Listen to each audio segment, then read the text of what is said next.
your market, your success.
Good morning once again. It's 1 minute past 8 o'clock, and would like to welcome you to Watch and Pray. In the studio with me this morning, Minister Uche Ugoji, Minister of God's Kingdom Society, right? And also Brother Ononogbo. Did I say that right? Michael, he is assisting the minister. Yes, for those of you who follow the program, they're not your usual crew. The other ministers had one or two things to take care of, but they could not leave you guys hanging.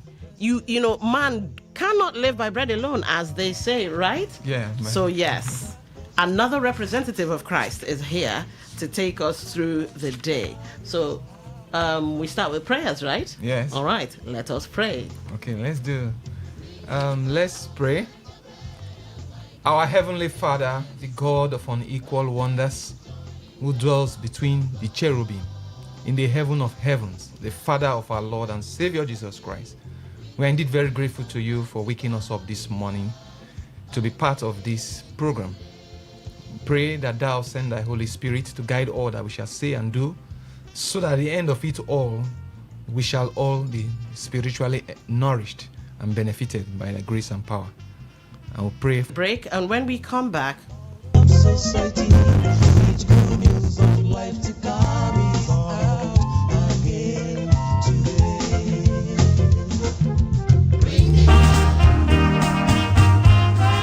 God's Kingdom Society, GKS, the Church of the Living God, Choba Branch, invites all lovers of truth and righteousness to a doctrinal service. Topics to be treated include God's kingdom, the only hope of suffering humanity. Are there three persons in one God? Truth, not miracles, will bring peace and salvation. What does the Holy Bible teach about hell and hellfire? And many more. Meet the ministers of God's Kingdom Society, GKS, for satisfactory explanations to these biblical topics. Date, Sunday, May 17, 2026. Venue, GKS Service Hall, GKS Avenue, off Okocha Street, Owikpa, Choba, Port Harcourt, River State. Time, 10 a.m. prompt. For inquiries, please call 0808-028-4124. And ye shall know the truth, and the truth shall make you free. John 8:32. Signed, God's Kingdom Society, Choba Branch.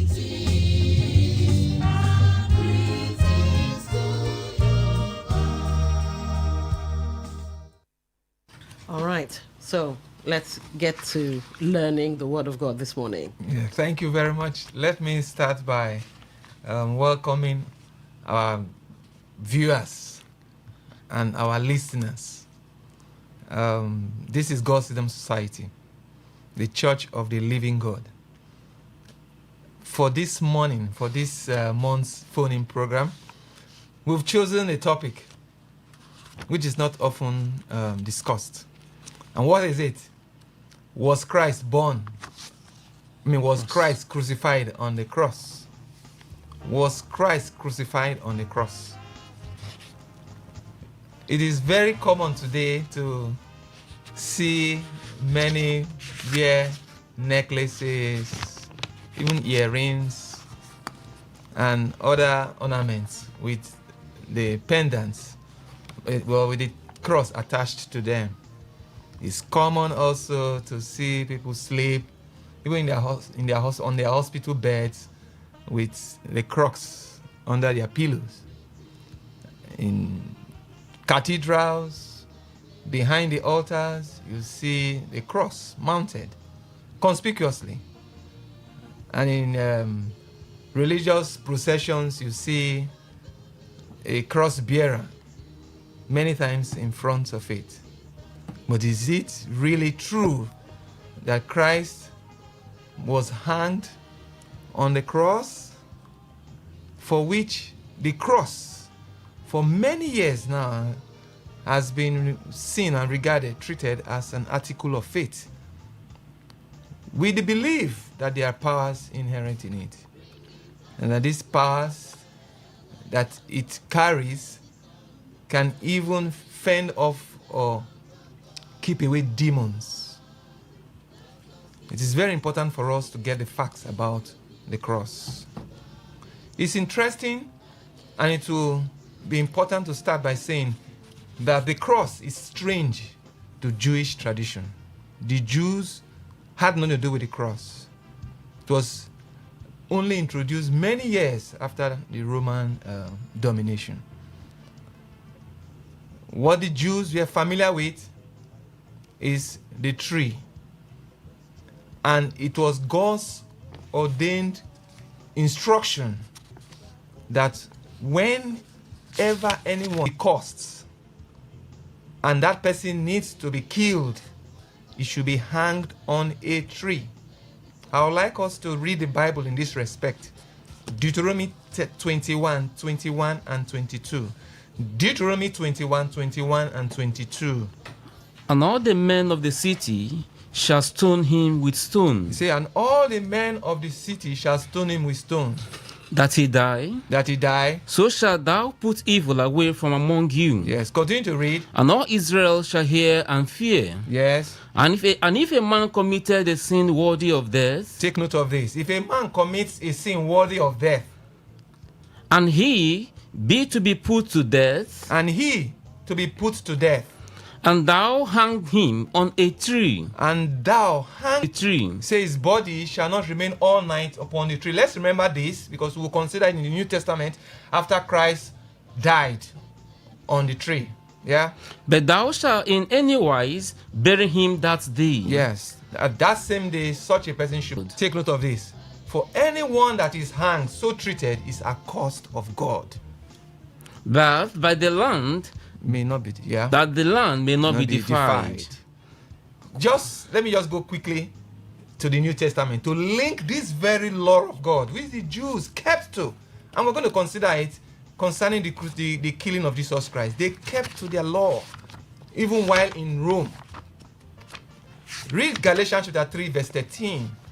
Galatians 3:13. Apostle Paul made reference to this law, confirming that was the treatment. Very much aware that the curse on us, on humanity, for sin of Christ. That's why we have been redeemed to God, and that is why we have been reconciled to God. It is through that process of taking the curse of humanity. Yes. Christ had redeemed us from the curse of the law. Worthy of death. He had done something very offensive. In fact, they accused him of blasphemy, and according to the law of God, it's death that is the consequence. So Jesus Christ took that curse. Yes. For it is written. Cursed is everyone that on a tree. Apostle Paul was not a witness, but being an anointed servant of God, he knew of all that happened to Jesus Christ.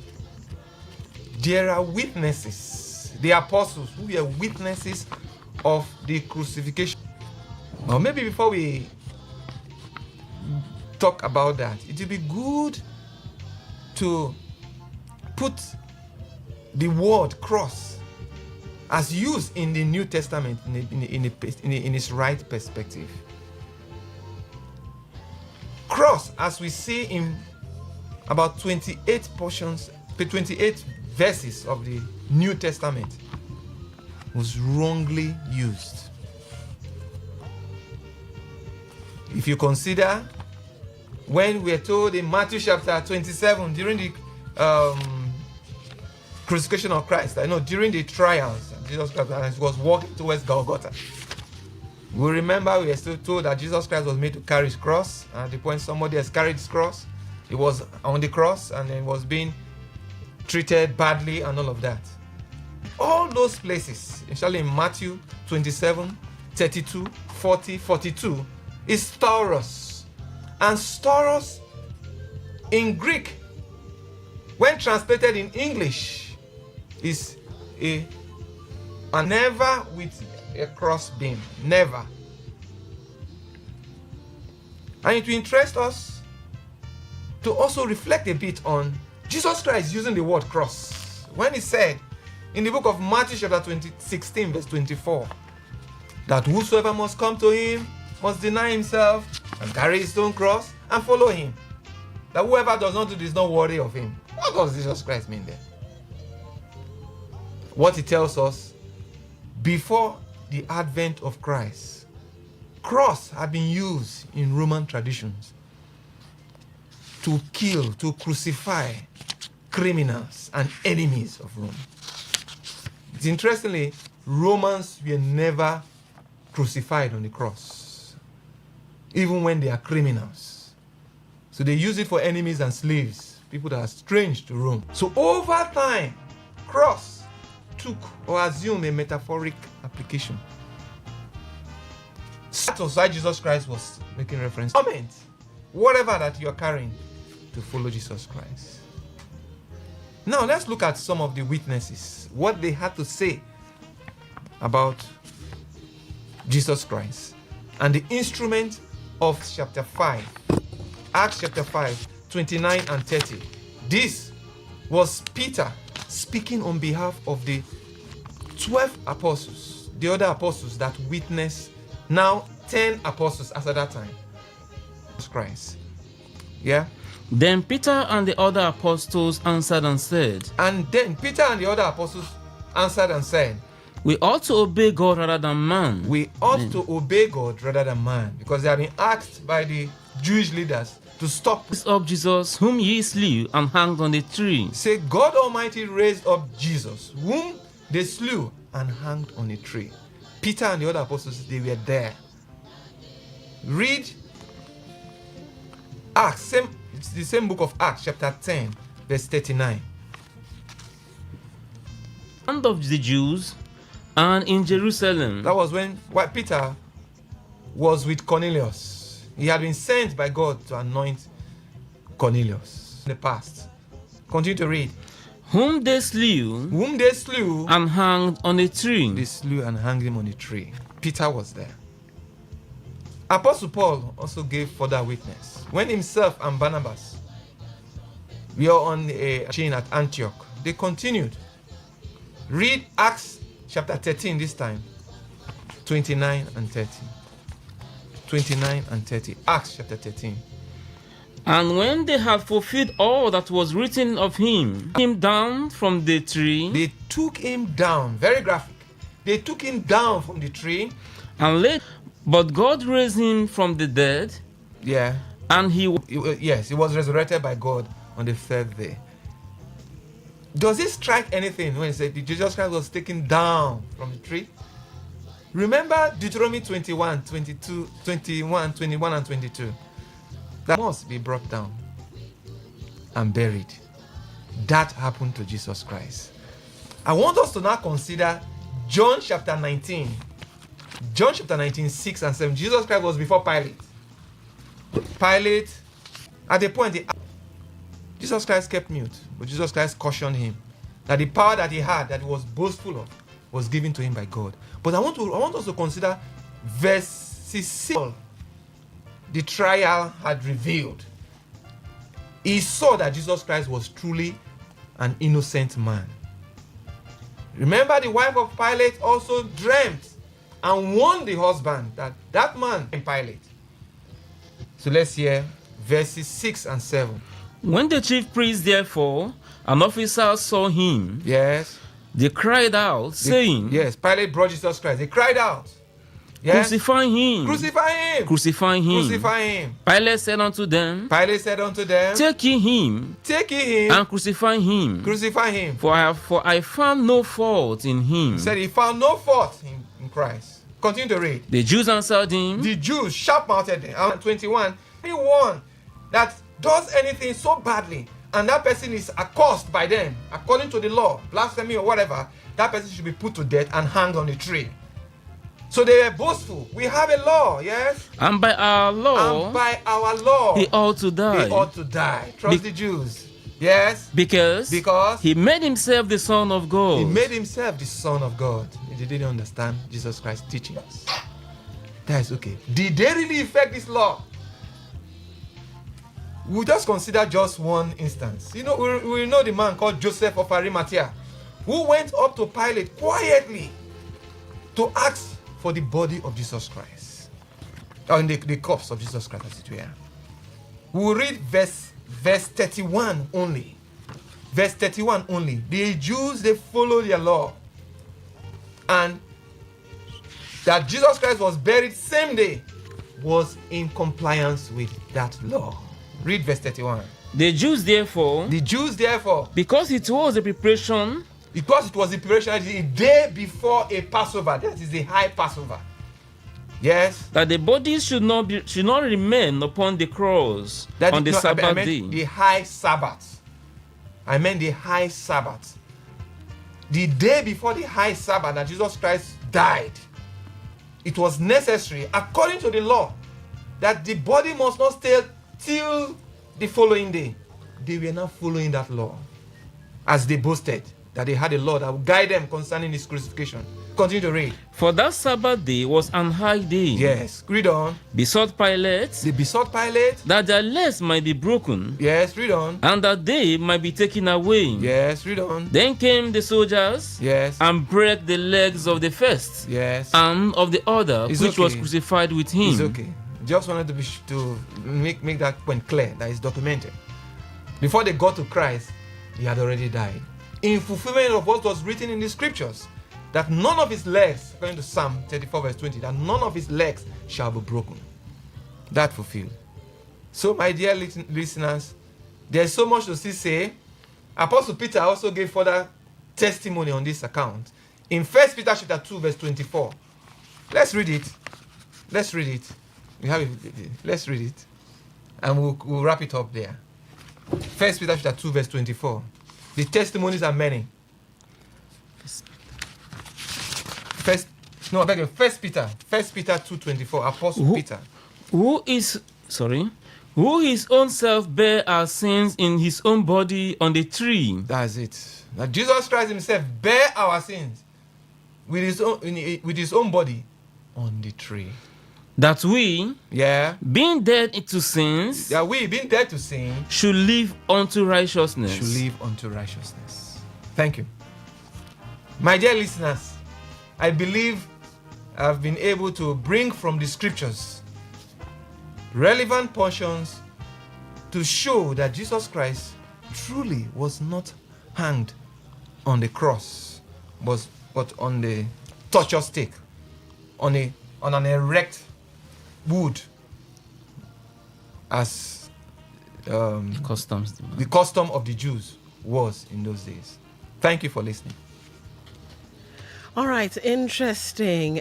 Before the conversations continue, let's take a short commercial break. And when we come back, questions and answers to follow. We'll be right back. This is God's Kingdom Society.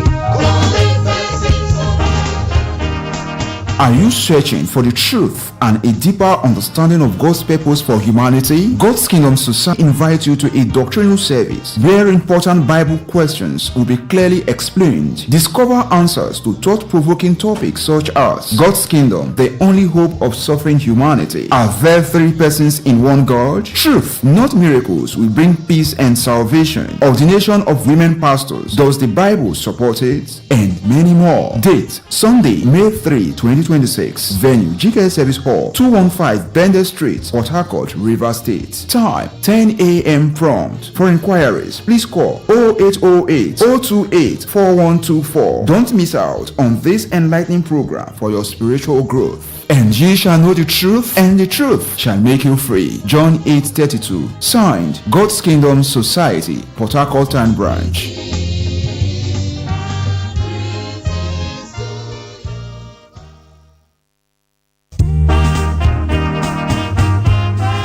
God's Kingdom Society, GKS, the Church of the Living God, Choba Branch, invites all lovers of truth and righteousness to a doctrinal service. Topics to be treated include God's kingdom, the only hope of suffering humanity. Are there three persons in one God? Truth, not miracles, will bring peace and salvation. What does the Holy Bible teach about hell and hellfire? And many more. Meet the ministers of God's Kingdom Society, GKS, for satisfactory explanations to these biblical topics. Date, Sunday, May 17, 2026. Venue, GKS Service Hall, GKS Avenue, off Okocha Street, Owikpa, Choba, Port Harcourt, River State. Time, 10 a.m. prompt. For inquiries, please call 0808 028 4124. And ye shall know the truth, and the truth shall make you free. John 8:32. Signed, God's Kingdom Society, Choba Branch.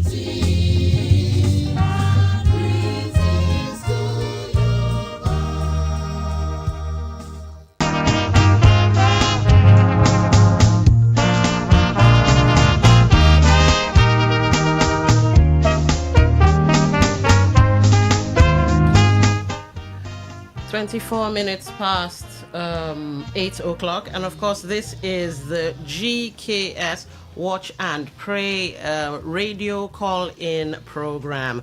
We have in the studio Minister Uche Ugoji.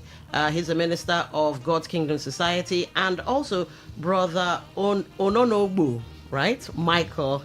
He's assisting the minister. And today, well, they're talking about was Christ crucified? Now, if you'd like to call in and, spiritual programs, religious programs usually spark a lot of debate. So if you're in a debatorial mood, that's not a word, I'm just coining that. But if you'd like to, talk about, what you just heard, here are the numbers to call in: 0810 9510 951.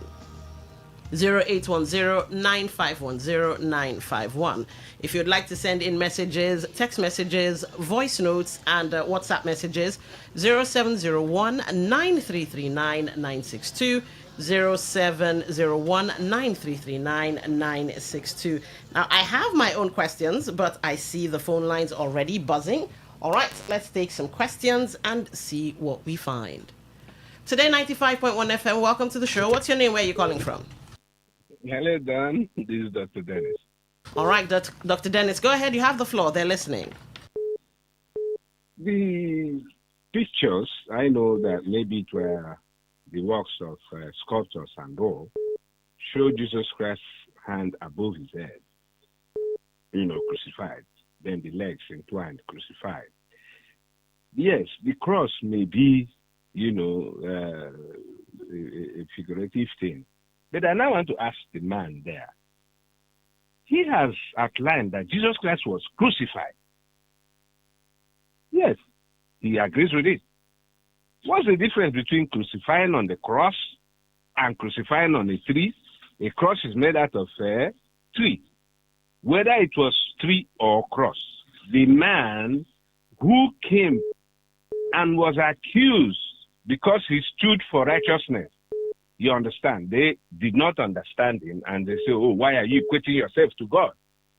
And we have all those who wish to be righteous.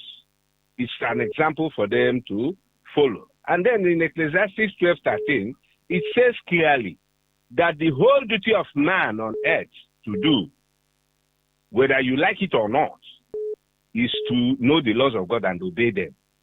As for me, personally, just like Paul said, I decide to obey the laws of God. I warn my children. My children all are computer literate, but I tell them, whatever does not belong to you, don't touch. I am an astrologer, and I know that God does not forgive sin. Whatever you sow, you must reap. You see people suffering. I don't give money to beggar, because if you suffer for your sin. If you go to Hinduism too, the same thing applies. You go to Buddhism, the same thing applies. Zoroastrianism, the same thing applies. So let us not be flogging this Christianity, teaching this and teaching that, which one is heresy and which one is not heresy. The truth remains that if you want to be righteous is for your own good. If you want to be like the Nigerian politicians, go and be. All right. Go back to those politicians of old and see what is happening to them. All right, let's give the minister a chance to answer. Thank you. can Thank you so much. You indeed follow the program. Thank you so much for your question. I quite get your concern. I get your concern about why discuss this issue at all.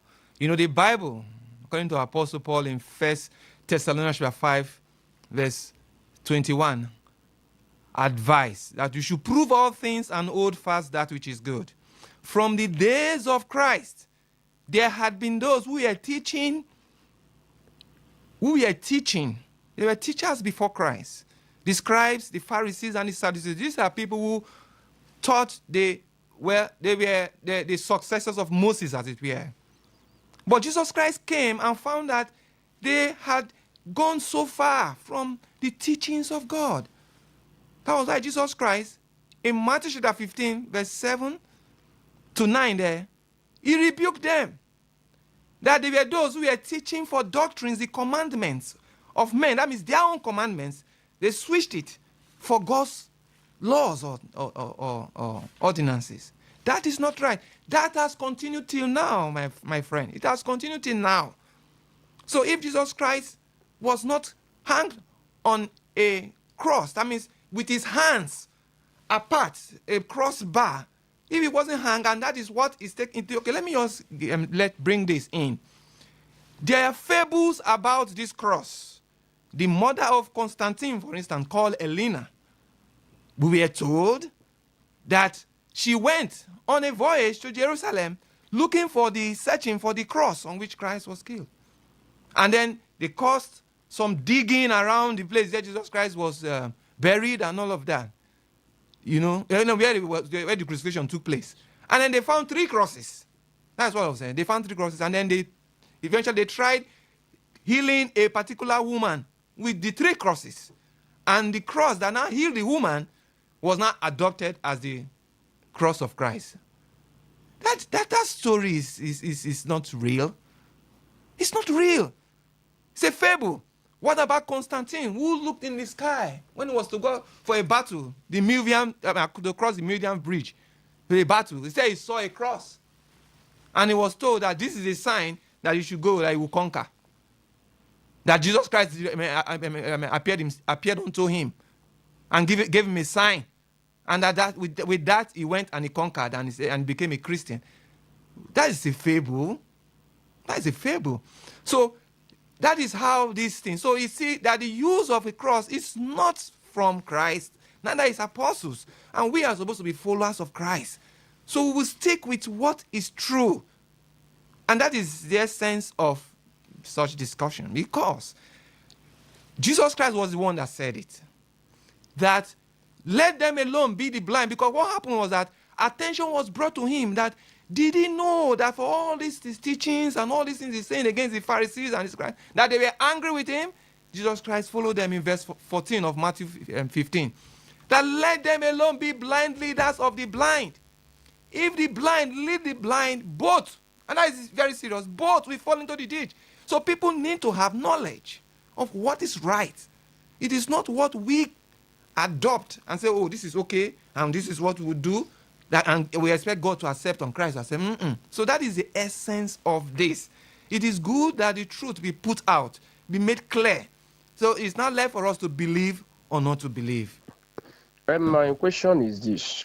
If we are talking about cross, whether Christ, they crucify him on the cross. Cross, before you crucify somebody, I can make cross. I know how cross look like. And not by the pictorial evidence, just close your eyes there now.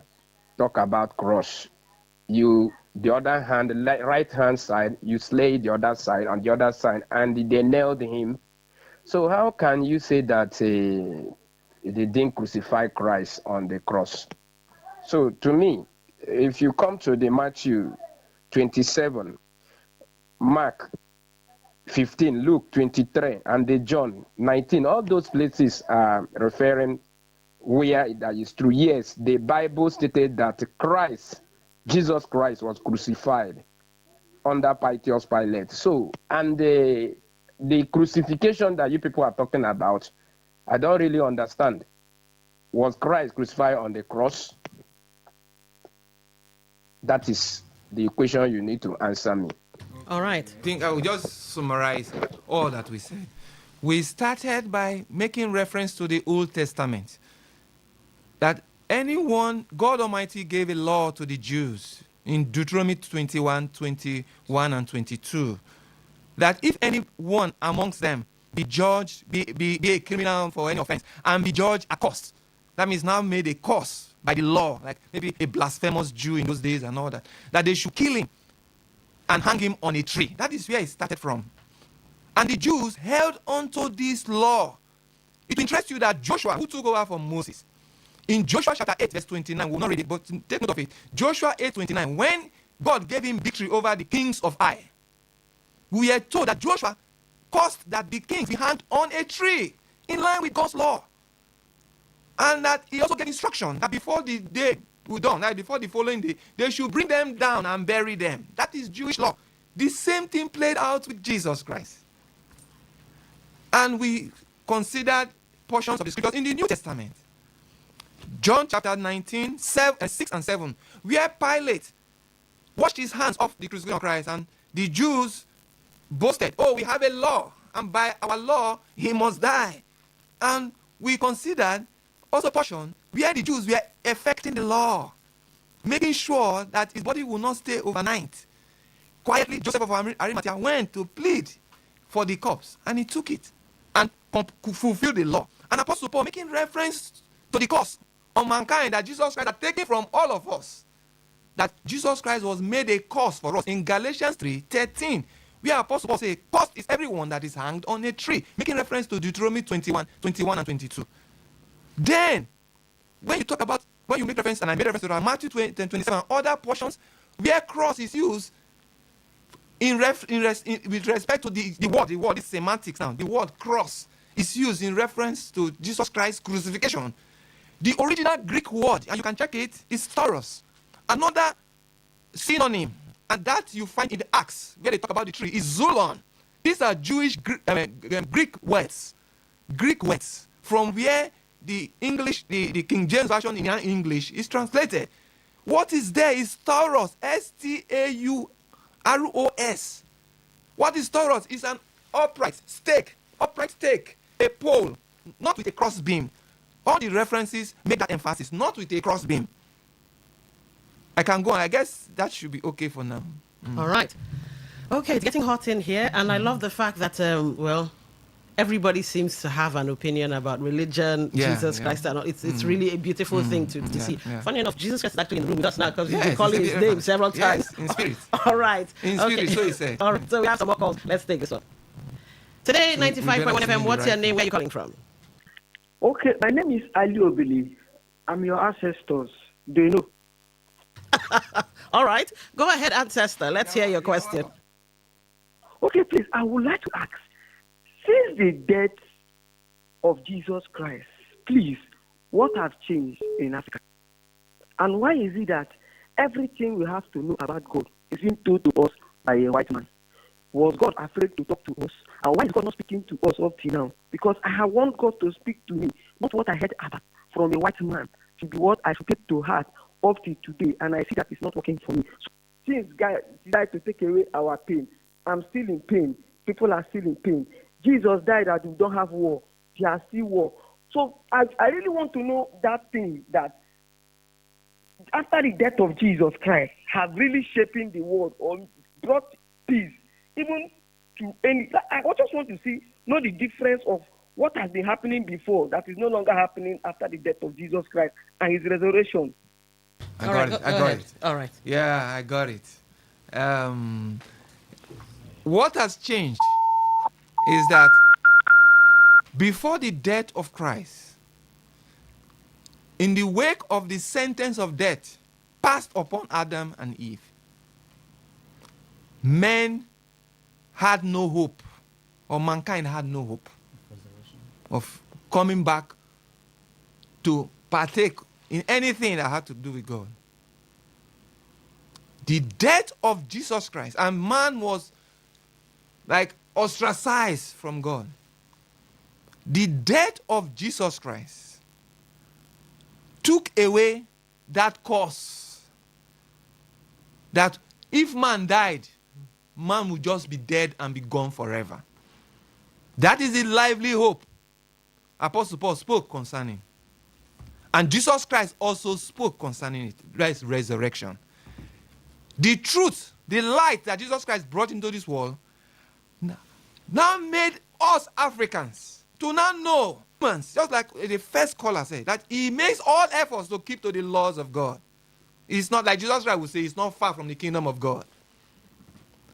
When we do all this and follow the teachings of Jesus Christ, but when Jesus Christ came, there were false teachings and he corrected them. And his apostles did even greater. That is why he said, greater works shall they do than he had done. So, when we believe in God Almighty through Jesus Christ as it is now, having been redeemed from our sins, and we practice the righteousness of God, believing in the truth, the gospel, and we die in it by the grace of God, it's a certainty. It's as certain as you are living today. We will be resurrected. Jesus Christ said it. Marvel not at this in John chapter 5, 28 and 29. Marvel not at this, that the hour is coming in the which all that are in the graves shall hear the voice of the Son of Man. Those that have done good, that is, continue to do good. My first caller, our first caller, continue to practice the law of God, and God will remember you. Believe the truth also. When you hear it, believe it. All that have done good shall receive the resurrection of life. And those that have done evil, we warn, those doing evil, they should run away. Those that have done evil unto the resurrection of damnation. This is a reality facing us. So the blessing of Christ's death is that we all have hope of being resurrected again and be ushered into paradise by God's grace. God's kingdom when fully established. That is what the benefit is. But he must come to him with his suffering, which is metaphorically referred to as cross in the gospel. Carry your suffering, the difficulty, the hardship, but keep your eye on the ball. That I'm going to continue to practice his righteousness and do good. If I die in it, so be it. But when you do this many times and you work hard, God will bless you even with the things of this world. And he has been doing that. And keep you safe. Thank you. All right, keep those calls coming and the questions coming, because we're having an eye-opening and enlightening session about, well, religion, spirituality, take your pick. 0810-9510-951. That's 0810-9510-951. You can also send messages via WhatsApp and voice notes. Yes, you can also send your questions that way. 0701-9339-962. Today FM, welcome to the show. Hello, We can hear you. What's your name? Where are you calling from? my name is Chris. All right, go ahead. Go ahead with your question. Yeah, so I think I'm in agreement totally with your guests at the studio. I noted all the Bible verses, and I'm going to go through them. I think I've gotten a better understanding of what he's trying to explain. First of all, started with Deuteronomy, which is the Old Testament, and confirming it with Galatians to align with both the Old Testament and the New Testament. I think what he's trying to let us know is that so that believers or Christians said. All right, thank you for calling. Thank you. And yeah, you can reach us for more. Today FM 95.1. Go ahead with your question. All right. My name is Sam. I have a question for the man in the studio. Go ahead. Okay, my question is the word tree. The word tree, I just checked my dictionary, and I saw that word tree is not referred to wood. Because I know that in the Bible, it was Jesus that carried the instrument he was crucified on. So if Jesus was actually, because I know that what he was talking in the Old Testament actually, if somebody was, died because of a particular sin, that person was, like hung on a tree. A tree is a live thing. I mean, a standing tree. You know what a tree is? Let the man in the studio, I want him to tell me, to define for me what a tree is. A tree is living. It's not a wood. It's not a wood. So if Jesus was crucified on a tree, you can't carry a tree now. He was the one that carried the instrument. Okay. So what I want to, I don't want to go to, for what I want you to understand is that at the time Jesus was crucified, not even actually by the Jews, Jesus was crucified by the Roman soldiers. Like he said, that the cross was strange to the Jews. Maybe it was the Romans that introduced the cross. So let him define the word tree for us. Let's understand what a tree is in the English language. Okay. Yeah. The three as defined and translated the trunk, not with the root. It is the stump. In fact, the word zulon, translated tree, in the Greek scriptures, in Acts, the portions of Acts that we consider Acts, is a wood cut off the tree. The trunk of the tree is also called the tree. In fact, that's what makes the tree. That is where the leaves are all attached to. So as in X-ray, X-U-L-O-N. Check it. You can Google it right now. And the other Greek word I mentioned, stauros, S-T-A-U-R-O-S. Just Google it and see. These words you are seeing, this is just like our sister mentioned, to different people. But this is where it's coming from. So you better judge which one is the right word, trunk of it. Thank you. All right. So clarified. Let's take this next call. Today FM, welcome to the show. What's your name? Where are you calling from? Hello, good morning. Good morning. Go ahead. All right. I would love to ask a question that really bothers me. I noticed that the work of crucifixion would not be complete without the resurrection of Christ and his second coming. I don't know if you're getting me. While some of his disciples were alive. And Paul even had that same mindset that some of them would be alive when he returned. I'm trying to get the hope of the present high priest when he was being interrogated before his crucifixion, that the high priest will still be alive when he comes back in the clouds. So I want clarification on that. Will not be complete with that, of course, because the crucifixion or the killing led to his resurrection on the now completed. He was in the grave. The resurrection of Jesus Christ gave us hope. I think we should read it because I had made a comment on resurrection before now. 1 Corinthians 15, 19 to 23. I would like a caller before you to pay attention.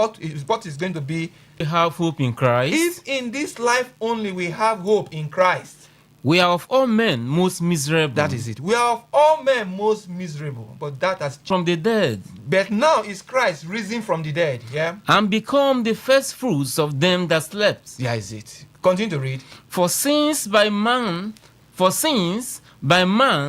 came death. Yes. By man came also resurrection. 23. There is an order of resurrection.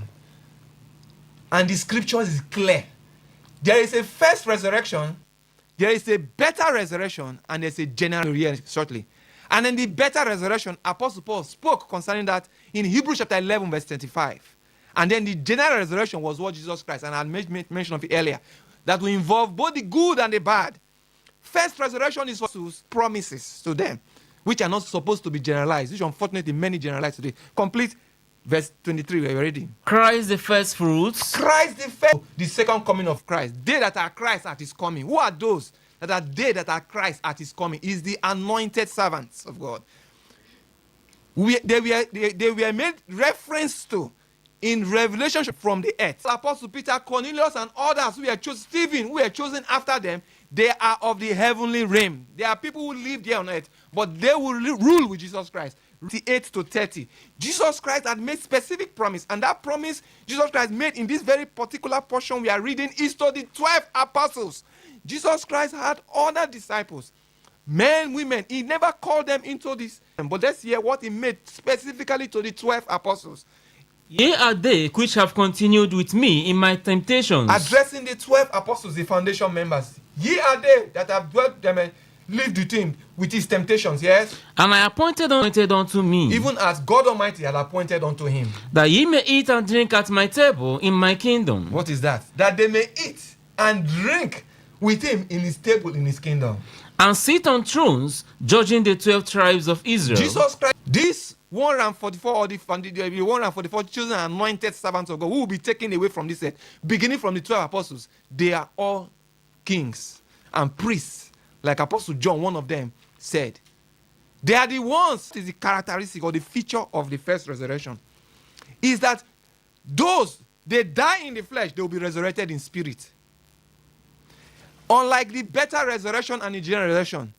In John 14, 1-3, you will find that Jesus Christ made the promise of taking the apostles to heaven, that he was going to come back to take them, and it will interest all of us to subsequent times. The second coming of Jesus Christ. Jesus Christ has come the second time in spirit. Let not the world or Christians expect Jesus Christ to come in flesh, to be seen by people who say, oh, Jesus Christ, and shaking hands. And no. We will see you. They were asking Jesus Christ, the apostles, why is it that we will see you, but the world will not see you? So let me stop now, because I think we've given it, we've answered enough. We could say a lot more. Yes, you can 08 over this same issue and other issues. 080 35 00 2592. 080 35 00 2592. Thank you. All right, so some people might want to participate physically. I don't know what you guys call it. Is it service? Service is it, or church, okay, your service. Worship with us and ask further questions. Remember I said it. Apostle Paul said it. Prove all things and hold fast that which is good. We have our service hall, GKS service hall at 215 Bender Street, Port Harcourt in town. And you also have at Rumokoro, GKS service hall at number 3 to 5 GKS Lane, behind Jewel Filling Station, East-West Road. We are there. At Dio, we have a hall there in Mechanic Village, Nkpolu, Orowo, Ruko, Maitri. We are there. In Eleme, Ogale, behind Local Government Council, we are there. Emoha, we are also there. At 22 Mission Road, Mbi Tawon, Emoha, we are there. Na Bonima, we are there. GK Service Hall at Bonima, opposite UBA Bank at Bonima. Oyigbo branch, we are there. Opposite Timber Market, Abayes Port Harcourt Expressway, we are there. Oyigbo. We are at Elelewo, GK Service Hall, number 34, Wodi New Layout, opposite the Railway Market. We are there. We are also at Choba, mentioned earlier, off Okocha Street, Owikpa, Choba. We are there. At Ogu, we are also there by Mission Road, near the Motor Park. And in Sogo, we are also there. Buguma, we are there. Okrika, we are in those places as well. All right. You can get specific addresses today. Because of time, I'll stop now. Thank you. All right, so we've been talking and learning from Minister Uche Ugoji. He's the Minister of God's Kingdom Society, and assisting him was Brother Ononogbu Michael. Every last Saturday of the month, right? Yes. Yes, they always come and we have enlightening discourse like this. Sadly, this is where we have to bring the show to a close, but well, we look forward to the coming Saturday. All right, up next is the Express Show, where we talk about all things River State. Thank you so much for being an amazing audience. Bring it on like a bell, like a trumpet, let it sound, that there is joy in the mouth of God. God's Kingdom Society. GKS, the Church of the Living God, Choba Branch, invites all lovers of truth and righteousness to a doctrinal service. Topics to be treated include God's kingdom, the only hope of suffering humanity. Are there three persons in one God? Truth, not miracles, will bring peace and salvation. What does the Holy Bible teach about hell and hellfire? And many more. Meet the ministers of God's Kingdom Society, GKS, for satisfactory explanations to these biblical topics. Date, Sunday, May 17, 2026. Venue, GKS Service Hall, GKS Avenue, off Okocha Street, Owikpa, Choba, Port Harcourt, Rivers State. Time, 10 a.m. prompt. For inquiries, please call 0808-028-4124. And ye shall know the truth, and the truth shall make you free. John 8:32. Signed, God's Kingdom Society, Choba Branch.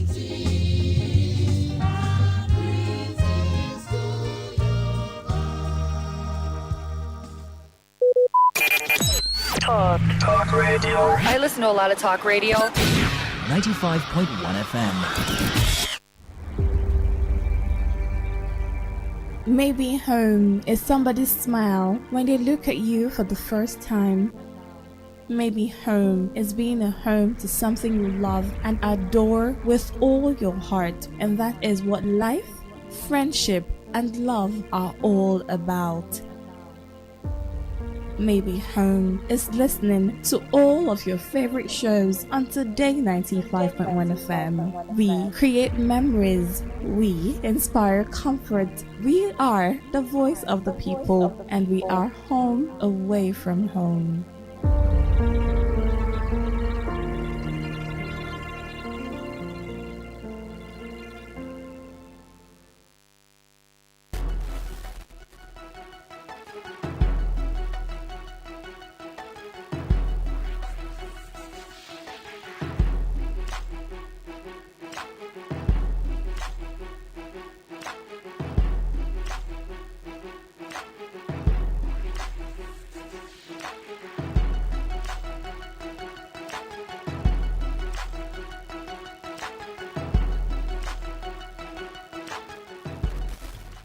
Welcome back to more broadcast on 95.1 FM. This is Today FM. Of course, my name is Dawn Wilson. It's 2 minutes past 9 o'clock. Still the 25th day in the month of April. And it's time to talk Rivers stuff. Rivers issues, Rivers wahala, Rivers solutions, Rivers, all things Rivers. Yes, all things Rivers. And speaking of rivers, we hear it's the birthday of somebody, and I'd like to start off on a high note because I think I might be breaking some rivers' hearts in a few minutes. But so let's start off with you know where they say I have good news and I have bad news. Which one do you want first? So for me, I'd usually take the good news so that it kind of tampers down the bad news. All right, so I'm about to make a call, and let's wish someone a happy birthday. So let's start off with that, or shall we? We shall. All right, let's see if we can get her to pick up, and we take it from there. All right, it's ringing. Let's see. All right. I don't know if she's still asleep or something, but still ringing. All right. Good morning. Am I speaking to Madam Boma Organ? Yes, you are. Oh, beautiful.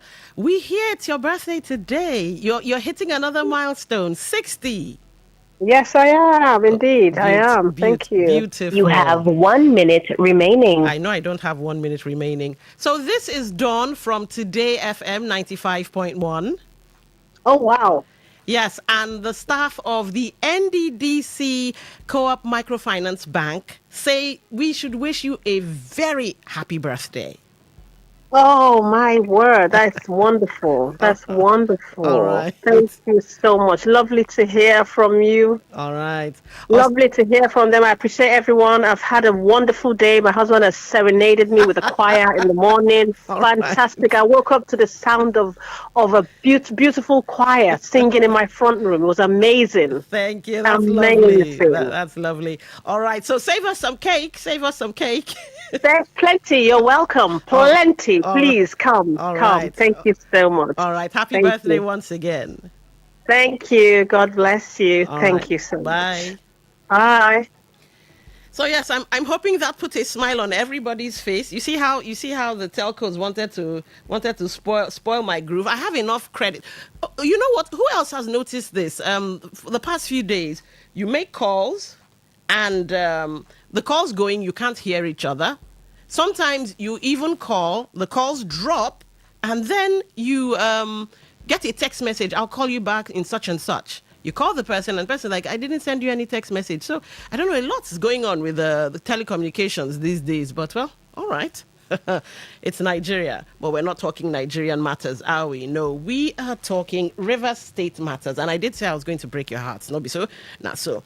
All right, before I start doing that, before I become a, I don't know, a persona non grata. Here are the numbers to call in if you'd like to be part of the show and also send your messages, be they text messages, voice notes, or WhatsApp messages.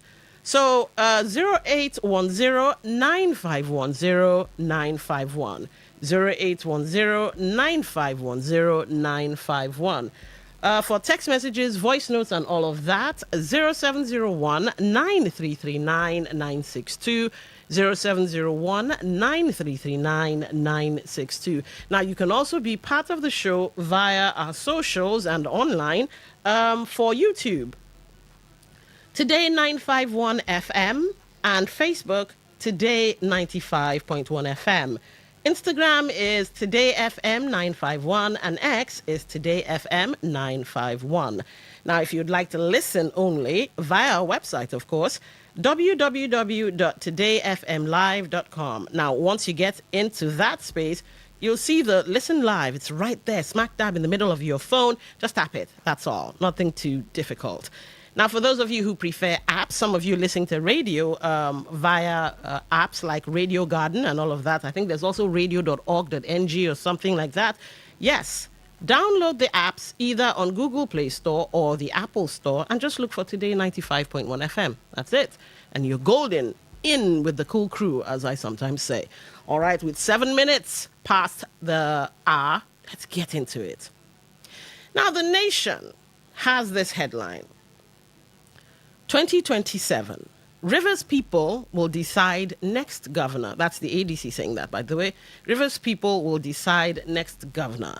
So the Rivers State chapter of the African Democratic Congress, ADC, has said that the people of Rivers State and not an individual will decide the next governor of the state in 2027. The party spoke while responding to remarks attributed to the Minister of the Federal Capital Territory, Nyesom Wike, concerning the 2027 governorship succession in the state. Speaking in Port Harcourt on Thursday, the state chairman of the party, Chukwudi Dinkpa, said the electorate through democratic participation would make their choice in 2027. Dinkpa said that the ADC was positioning itself as a credible platform with emphasis on transparency, internal democracy, and broad-based participation. He said the party was committed to building an inclusive political movement that reflected the interests of Rivers people. All right. I have no dog in this fight. Maybe I woke up on the wrong side of the bed. I don't know. Even though my voice is quite chirpy and, you know, all of that. I have no dog in this fight, but I'm kind of tired. Everybody's going to receive today. Everybody is going to receive today. And I go collect. I'm tired. Now, what am I tired about or tired of? Turanchi. Oh my word, Turanchi. Now, I'm not that old and I'm also not that young. But for as far as I can remember, let's go with Abiola. All right, let's go with that. I think that was 1993. We had SDP, we had NRC. They would always come out and say, we're going to do this and we're going to do that and this and that, you know, free and fair elections and blah, blah, blah, blah, blah. We also had the Goodluck administration, blah, blah, blah, blah, blah, blah. We had the Buhari administration, blah, blah, blah, blah, blah. And now, this administration, blah, blah, blah. But, well, the Express show is not about national, it's about subnational. Here's the thing. The blah, blah, blahs of the national is still the same blah, blah, blahs of subnational. It's still the same blah, blah, blahs of the state. Talking. Everybody is talking. We have this saying in the school I attended. Talk na water, action na blood. Show me why I should be sticking my neck out for you. Show me why I should be gravitating towards well, to the best of my knowledge, I stand to be corrected. Una never show me anything. It's just talk. And many times the talk is backed by we're going to do something violent, or we're going to do something illegal, or we're going to do something that the Constitution does not allow. For example, when they come out and make this 2027 is our own. If you want to hog transformer, we have cleared the way for 2027. You know, they make all these absolute statements, and you're like, why? How? What's giving you the impetus? So I'm kind of tired of the talk. But here's the thing. When they come out and make all these statements, remember, ADC, PDP, APC are not here, but they all come out and make these various statements. What do we, the people hearing the statements, do? Many times we too, we follow them and we talk, but talk now water, action now blood. So maybe that saying, the people deserve the leaders they get, maybe that saying is 100% right. Because if voters truly decide, as they say, oh, it's Rivers people against the so party, and Rivers people against the people will decide, it's in the hands of the people, government of the people, by the people, for the people. That's what democracy is about, Abi. If the people really do decide, how come it's still the same political godfathers and recycled leaders that keep returning? Have we had any new name? So we on our side, we will complain, oh, bad leadership, but we still keep rewarding it. Some of us, we come out, people's papa and mama and children, to collect urgent 2K. Knowing fully well that when we eat that 2K in the space of 2 seconds, because what can 2K buy for you now? It's back to, we are loyal, chairman, sir. My friend, I beg, I just say, you cook, waiting you cook, I beg if you give me small rice. You know those beggy things that we do. And so the Turanchi just keeps going round and round and round. Everybody is talking. Nobody seems to be doing. So, you know what? Maybe we are our own worst enemies. From the leaders who are severely disconnected from the people, and the people who keep clapping and rewarding and, taking stances for people or for parties who have not shown them any progress. No, really, think about it. Think about it. No matter the political party you're affiliated to, what have they really done for you? Really? I'll open the phone lines in a bit, call in and say, this is what this party did for me. This is what this party did for me. This is what this party stands for. This is why I feel the need to be aligned with such and such political party. Really. Let's turn the mirror inwards. Remember the story I read out to you guys yesterday on Talk That Talk? Let's turn the mirror inwards. What really have they done? Why should we be listening to Turanchi? And Turanchi is talk, by the way. That's I think it's Hausa for talk. Why should we be listening to Turanchi? Why should we still, in this era, in this time of technological advancements and all the many things we do, why are we still listening to talk? And why are we still talking? Now, make no mistake about it. Book is correct, though. School is not scam. Democracy is for the people, by the people, of the people. True. In countries that work. In Nigeria, it's a selling point. It's a talking point. It's a subject of debate. So, let's get your thoughts. ADC says Rivers people will decide the next governor in 2027. Do you believe? And if you believe, really, tell me why you believe that it will be the ADC, or it will be the APC, or it will be the PDP, or it will be Labour Party, whatever. Tell me why you believe. Because at this point, we are our own problem. All right, the numbers are open. The phone lines are open, rather. Here are the numbers: 0810-9510-951. 0810-9510-951. Now, if you'd like to send text messages, 0701-9339-962. 0701-9339-962. Remember, we also have our social media platforms where you can be part of the conversation. Turanchi, or is this one? Talk and do, as they say God does. The Express Show, welcome to the show. What's your name? Where are you calling from? Yes, thank you. Good morning. My sister, good morning. Good morning. Go ahead. Peter from Oyibo. Okay. Yes. Rivers people will decide in 2027. That is a very correct statement. How? I want you to point me to the how. Not just the Turanchi of it, but the how. Yes.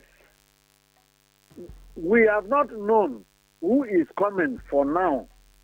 But by the time all the aspirants line up, we are now going to say it is this one. Because this one, this time around, we are not going to play. It is not going to be business as usual, where somebody will decide the fate of the whole river people. This time around, we are going to decide our own destiny. All right. We are going to carry our own destiny this time around. All right. Let me ask you a question. I want to ask you a question. Ask me. You remember I talked about recycling of old leaders and this, that, and the other. So it's very possible we already know who the players will be, who they would field. They haven't picked one person, but we know that out of maybe 10, we know that, okay, these 10 people, one is inside.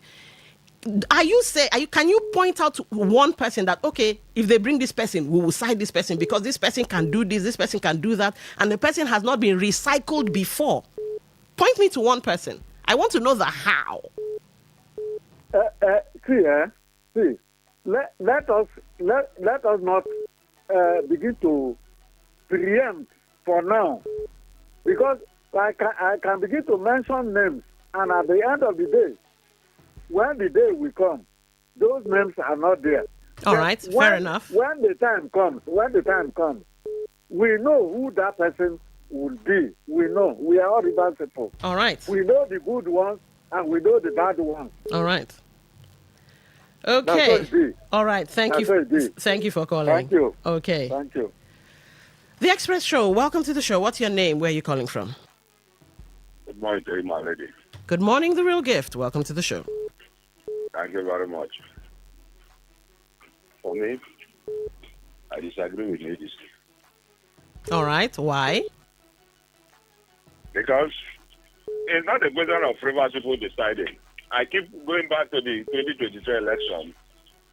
Those they say, if you keep dwelling on your past, they won't make headway. But without the past, you cannot prepare the future also, is it not? All right. For me, people will come out to vote. But the institution saddled with the election, the electioneering process, the election itself, and the announcement of results. What do they want for Rivers people? So, for me, I think that is where I have my issue. Yes, definitely, when they say Rivers will decide, definitely people will go out to vote on that day, is it not? Well, that remains to be seen. Going out to vote. Is it not? That remains to be seen. Of course, we'll go out to vote. You know, we'll go. You know, there's voter apathy because I want to see something new in the political space that would warrant all of us coming out. Remember, we're grappling with voter apathy. So, would Turanchi help the voter apathy? See, the thing is this, for me, the way I look at it is this. Yes, you talk about recycled politicians. or leaders, political leaders. For that angle, I agree with you. But there are some persons that the system will throw up that will know amongst these persons, if one of them gets the nod, definitely a lot of us will come out to vote on that day. And when the result comes out, we might be satisfied to a large extent, not every time now, but anyway, that indeed what we voted, or as an individual, I would say, okay, my vote counted. Because, yes, voter apathy is as a result of these, do I say consensus candidates or imposition? Let me put it that way. That's why I disagree with the ADC, because the system, which is the electionary body, what do they want for the people? Okay. Not what the people want alone. Because don't forget that when it comes to this issue, the decision is not entirely in our own hands. All right. Thank you very much, my Thank lady. you for calling. The Express Show, welcome to the show. Good morning, my sister. Good morning. What's your name? Where are you calling from? Would be nice calling from Port Harcourt. Go ahead, you have the floor. You are sounding like you are new in River State. I don't know, sorry. Yeah, let's pretend I'm new. Go ahead. Because they have a design here already, the structure, inbuilt one. River State, I think, is them that have the highest voters apathy if Nigeria election is concerned, because before the election, they have already pointed, you be the governor, you will be speaker, you will be the local government chairman. The evidence apathy, they have been happening. And currently, it's just late design. All right. I hear you. Happen. I hear you. Huh? I hear you. You Can said you hear me? yes, I can hear you. You say there's a structure, and yet they're saying the people will decide, and the people never seem to want to decide. So then let it stay as is, because we've been complaining, and yet nobody seems to be doing anything but Turanchi. Yes, because the body language of the followers of some people in River State show that they will not allow any other person to oppose their political leader. And you Yes. know that If they how? have- You know that how? Do you know? I'm not calling for revolution in River State or anything, but we've seen the news rife with people just deciding, okay, this is enough, or we do not have it in us. We don't have powers to do anything, my sister. Only thing we River State here, they are just being follow. All right. Remember last election, it's only this governor that come out and nobody opposes. They say nobody tries. If you put deep, but if you put, they will destroy it. What does you want? I say you will remain like that or something happen. All right. Thank you. Thank you for calling. The Express Show, welcome to the show. Don Wilson. I can hear you. What's your name? I am Mascot and calling from Port Harcourt. All right, go ahead, Mascot. You have the floor. There is nothing like that. The determination, the doggedness of people, because freedom cannot come easy. It cannot come easy. The people must work for freedom. Otherwise, there will be no freedom, both in River State and Nigeria at large. The people holding Nigeria on their neck, they are so powerful. They have money, they have the security, they have everything at their disposal. But there's one thing that they cannot do. They cannot withstand the determination, doggedness, dexterity, and skill of the people. If the people stand first, they will learn. I tell you very clearly. You see what happened here, especially here in River State in 2023. That there will be a court council during the coalition. The police will block one end. We block one end. I will not allow people to go. Is it not cool? Is it not civilian coup? That during the election, you don't allow people, you don't even allow agents or other parties to go to the collection center. The police will be used to block one end, and the people will keep quiet. Okay, let me ask you a question. Given that happened, are there no workarounds? For example, we have people in Lagos wearing Ray-Ban glasses and, showing the police in their full glory, in the things they've been doing. So is there no workaround with that? Can we not put it on blast for the international community or the world at large to see by making what they're doing go viral, or any other solution that would make the police or those who want to do this stop? Listen, it is part of what I said about the doggedness. Okay. The determination of the people. When they resist the police and say, no, we must. Hello?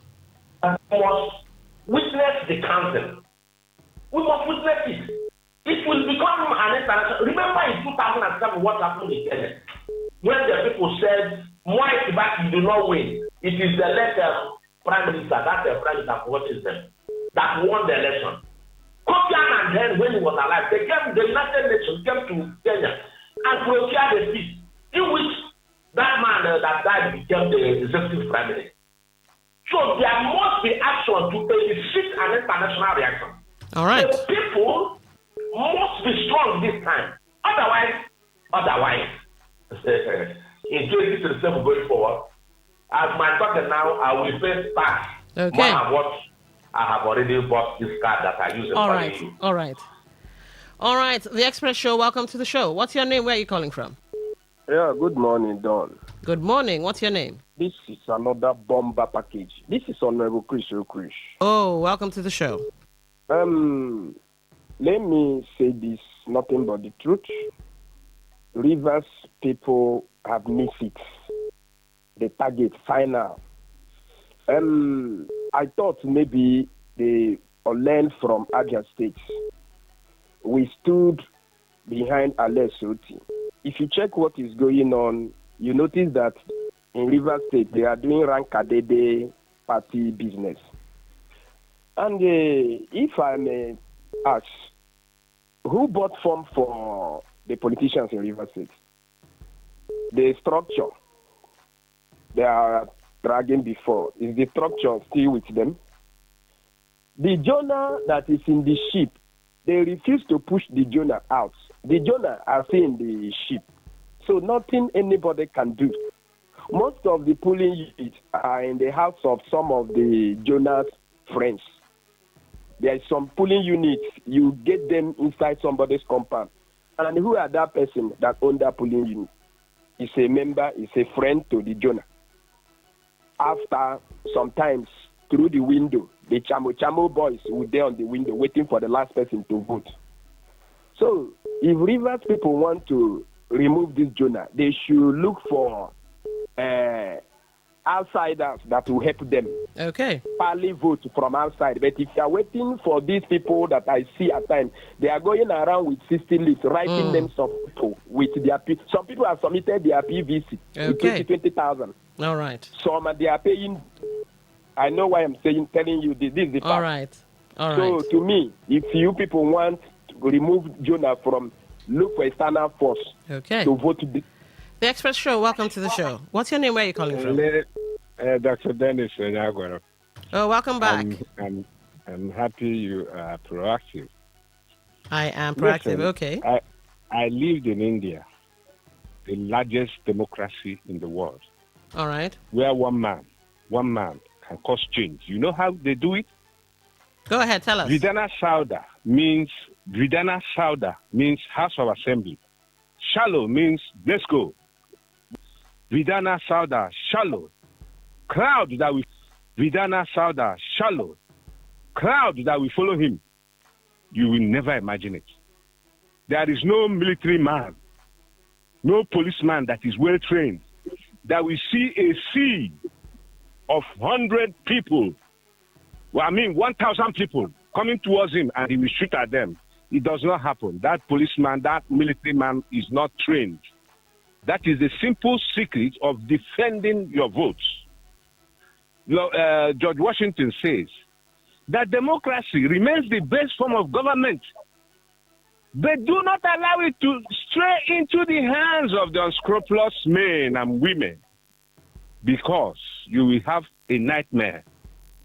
So what they are giving us now is a nightmare. What George Washington warned against, he said we must have total watch on our democracy so that people don't hijack it and then treat us like chicks.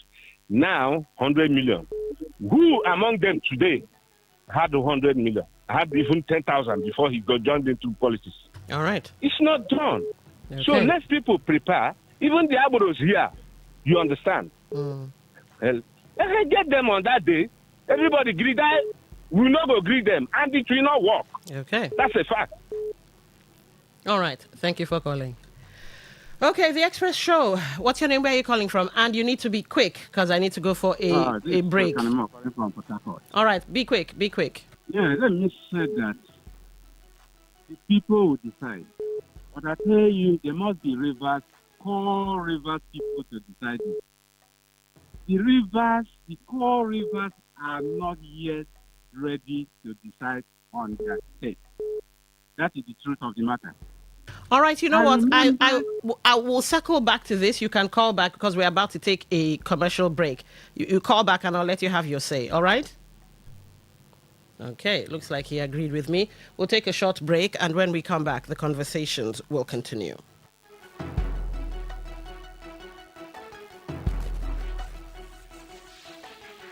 Waiting they create, party for mouth. Waiting they cause, they let you rejoice. Terra Cubes. Terra Seasoning Cube turns your meals into a masterpiece.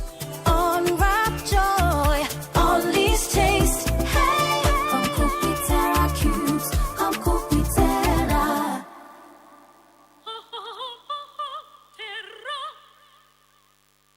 Mom's love is pure. It's so no she does. Mom's special jollof puts a smile on your face. Mom's your beef fries cheers you up. Mom's tasty stew nourishes the family. Golden Terra oil, tasty. Golden Terra oil, nourishing. Golden Terra oil, Golden Terra soya oil. Golden Terra Oil helps mom pour her love in the tasty, nourishing meals she cooks for her family. Golden Terra Oil, pour pure love. Good tasty food is worth living for. Worried about your oil every time you enjoy your favorite meal? Introducing Golden Terra Smart Balance Oil. Smart Balance Rice Bran Oil is rich in gamma oryzanol. Several studies suggest that gamma oryzanol may contribute to the reduction of bad cholesterol. Golden Terra Smart Balance Oil.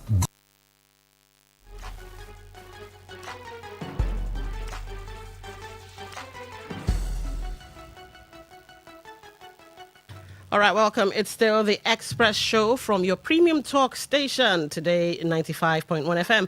My name is Dawn Wilson, and today everybody they collect because Turanchi. So the ADC has come out to say that Rivers people will decide the next governor in 2027. It's a strong statement, very strong, very bold. And they've been here to say, oh, we are formidable, we'll go toe-to-toe with any political party and blah, blah, blah. But that's the problem, the blah, blah, blahs. The blah, blah, blahs from this section, that section, and every other section. And I'm wondering, when will the blah, blah, blahs stop and we'll start seeing action? So that one can say, this is why I'm following this political party. This is why I'm with this political party. Not person, no, political party and this and that. Then bring it down to person. The candidates that have been brought out. This one I'm following this person. This one I'm following that person. And let it be that it is sound ideology. That it is logical to follow both party and person. There's a sound reason. And it shouldn't be Bele infrastructure. Because how long will Bele infrastructure last you? Some of you that took the urgent 2K. In fact, I think, when did they do... Let me give you this very ugly story. There was some for and against protest during the state of emergency issue. For and against. And as I was passing through Old GRA, the people that were against, I could hear people saying, where my owner, give me my 1,000 now, give me my 500 now. And I and my colleague who were driving past at the time started laughing. Give you your 1,000 now. Give you your 500 now. Now, you for and against folks that collected 1,500. I mark it. How long did it last? Was it $500? How is it that we can't understand? We as the leader, we can't understand. Then, the leaders, you come out and you just tell us, too ranchy. And for some reason, we follow you. So, the people deserve the leaders they get. And the leaders, well, is the blah, blah, blahs. So that's the conversation we're having today. Basically, ADC Rivers says Rivers people will decide the next governor in 2027. But if voters truly decide, why do the same political godfathers and recycled leaders keep returning? Then we complain about bad leadership, yet somehow we keep rewarding it. Some of you might come out and say, oh, I'm too enlightened for that. I know follow. But somebody is following. How is it that those following can... It's all of us. It's all of us. Let's take this call. The Express Show, welcome to the show. Yes, good morning once again, John Williams. Robin Maja, the farmer. That's a musician. All right, go ahead. You have the floor. Yes, I'm calling you from the chair. Go ahead. Don Williams, I want to tell you. Actually, Wilson, Don Williams. Robin Maja, hold on. Williams is a musician, and that's a man. My name is Wilson. Yes, Don Wilson. All right. Forgive me. All right. Thank you. Okay. Forgive me. Okay, go ahead. But also onto the Don. All right. I disagree that the people get the leaders they deserve. All right, tell me why. Because the political bourgeois do not allow the people to choose. They use the state apparatus, not state actors, to coerce the people. What do you want the people to do? The election River said here, you are here. People were not allowed to campaign. All the governorship contestants were all attacked. Are you not aware? Okay, let me ask you a question. I think Dr. Dennis raised it. There's safety in numbers, no be so? There are what? You've heard the expression, there's safety in numbers, no be so? Yes. And Dr. Dennis talked about something happening in India where you'd probably see a teeming mass, maybe 1,000, 2,000, 50,000, no be so? That's what he said. Okay, so which number would that outweigh the other? 400 non-state actors as against 10,000 citizens of, I don't know, a state or a country? Good and fine. Indian example he has given to you and me. The leaders there do not do what Nigerian leaders are doing. That's the difference. Okay. Yes, the political space is allowed to be played. In India, the political bourgeois do not use non-state actors carrying guns to snap ballot box to kill people. So it's a different scenario altogether. So what doctor was trying to make you and I understand that Nigerian state actors, the political bourgeois should borrow that pattern. Then let me come to what I'm saying. We do not, like the statement made by ADC. For those who know me, who have followed me, I have told River State people that River State does not belong to PDP, APC, Labour Party, or any party that matter. Today, those who are singing songs of PDP, they went too far as chairman, they became APC. Today, those who fought, but there's no other party apart from PDP, they are now national leaders of APC. So what am I saying? I'm going to drop now. River State does not belong to one person. And I do not belong to that school of thought that one man leads and I follow. I cannot follow a man to a gallows. Okay. People should be allowed to express themselves and make their contributions. All right. Thank you for calling. The Express Show, welcome to the show. Good morning, my sister. Good morning. AGK calling from Port Harcourt. Go ahead, you have the floor. That statement is saying our dance, it's not music, it's sweet to dance. But you ask yourself how River State will decide. Okay. The River people will decide. Because if you come for the right sense, by right, it's people that are supposed to decide the kind leader they want. All But right. these people don't put us in hunger, like the level of the longer truth. If they come out that day, those people, they know that no food for them, the 25,000 naira give them, they will say they are right. That's the problem we have. Because see, let me tell you something. As I'm talking to you now, even though I hear that Tinubu is coming to River State, I don't have anything with Tinubu to say I want to come and see him because I have something doing. You understand? I'm working. But some people, they are not working. These people, they promise they 1,000. They promise they will just go there and be doing rubbish. They are not campaigning that this man is doing well or they are campaigning this. But it's because of the hunger, the level of the hunger waiting for the land. Because you know that all if they go there today, they get small cup of rice they will eat on there for the family. These people, they know what they are doing. That's why they push hunger first. By right, River State is supposed to decide, but one person will decide for them when the time reach. At one person come and say, so you people should go and vote, leave the rest for them. That's the thing. My Nigeria, the way Nigeria should go. As well, it's all help us. All right. Thank you for calling. The Express Show, welcome to the show. What's your name? Where are you calling from? It's Akanimo. All right, Akanimo, you have the floor. Yes. Yeah. I was saying that Paul Rivers, if you want to take go by the horn, they can do it. No matter how military people one man may have, no matter the number of high necks may be in the one man pocket, a poor river stand up that this is what we want. That is what is going to happen. I remember in Imo State, what had happened there at the time of the election of Richard Okrocha. The Imo indigenes stand firm in the election, yet that the election will not reach, and it was not reached. Before the non-indigenes support the core rivers, the core rivers must stay at the front. I will support them. Okay. Thank you. All right. The Express Show, welcome to the show. Yeah, done. People are saying this is Chris. Okay. See, it takes the grace of God. In my community, let me use myself as an example. If we have 5 greedy persons in my community, only me that are not greedy, I will overpower them.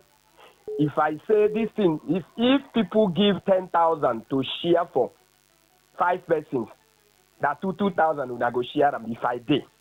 But those greedy ones, if I know they go lie to cheat others. But once they see me there, if I say that 2,000, we ain't go get everybody. Okay, collect 2,000. This one collect 2,000. Do we have such people in River State? All right. I have told somebody this. See, many river sons and daughters have sold their PVC in the hand of those bourgeois. They have promised them how they will wire money to their account. They have submitted their account details to them.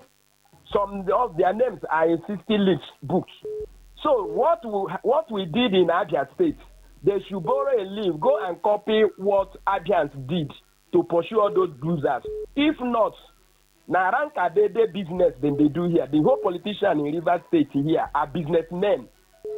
Somebody bought from for them. And if you are buying from for you, you are higher purchase. So you make everything to make sure you pay, you deposit money and use and buy from for you. Okay. So for them to get dividend of democracy, they should chase those bourgeois. Hold them by, not to buy this. Like I give you example. Okay. You don't do criminality where I did for my community. All right. If you not say you go send us for market, say we will do apricot. No, join me because I no go agree apricot. All right, we get you. All right. The Express Show, welcome to the show. Good morning. Good morning. What's your name? Where are you calling from? I'm Gentle, calling from Port Harcourt. Gentle, go ahead. You have the floor. The statement by the ADC that Rivers people will decide who will become the governor today. It's a very good statement.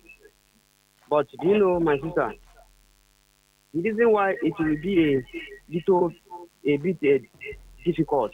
Turn down the volume on your radio, by the way. Those other groups, they are still Rivers people. Maybe we might be like they are the ones keeping us like this in Rivers State today. But we don't know the person that they will present. Maybe it's a good person that all Rivers. Hello?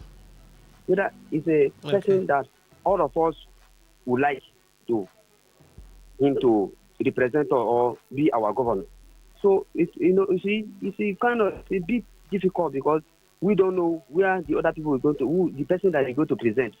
But I pray that God will continue to make this man who have kept River State like this confusion so that ADC can decide better person. Because Amechi being our leader in that ADC, River State will move forward. Because we have seen it somewhere before now. Thank you. All right. Thank you for calling. Other phone lines are still open.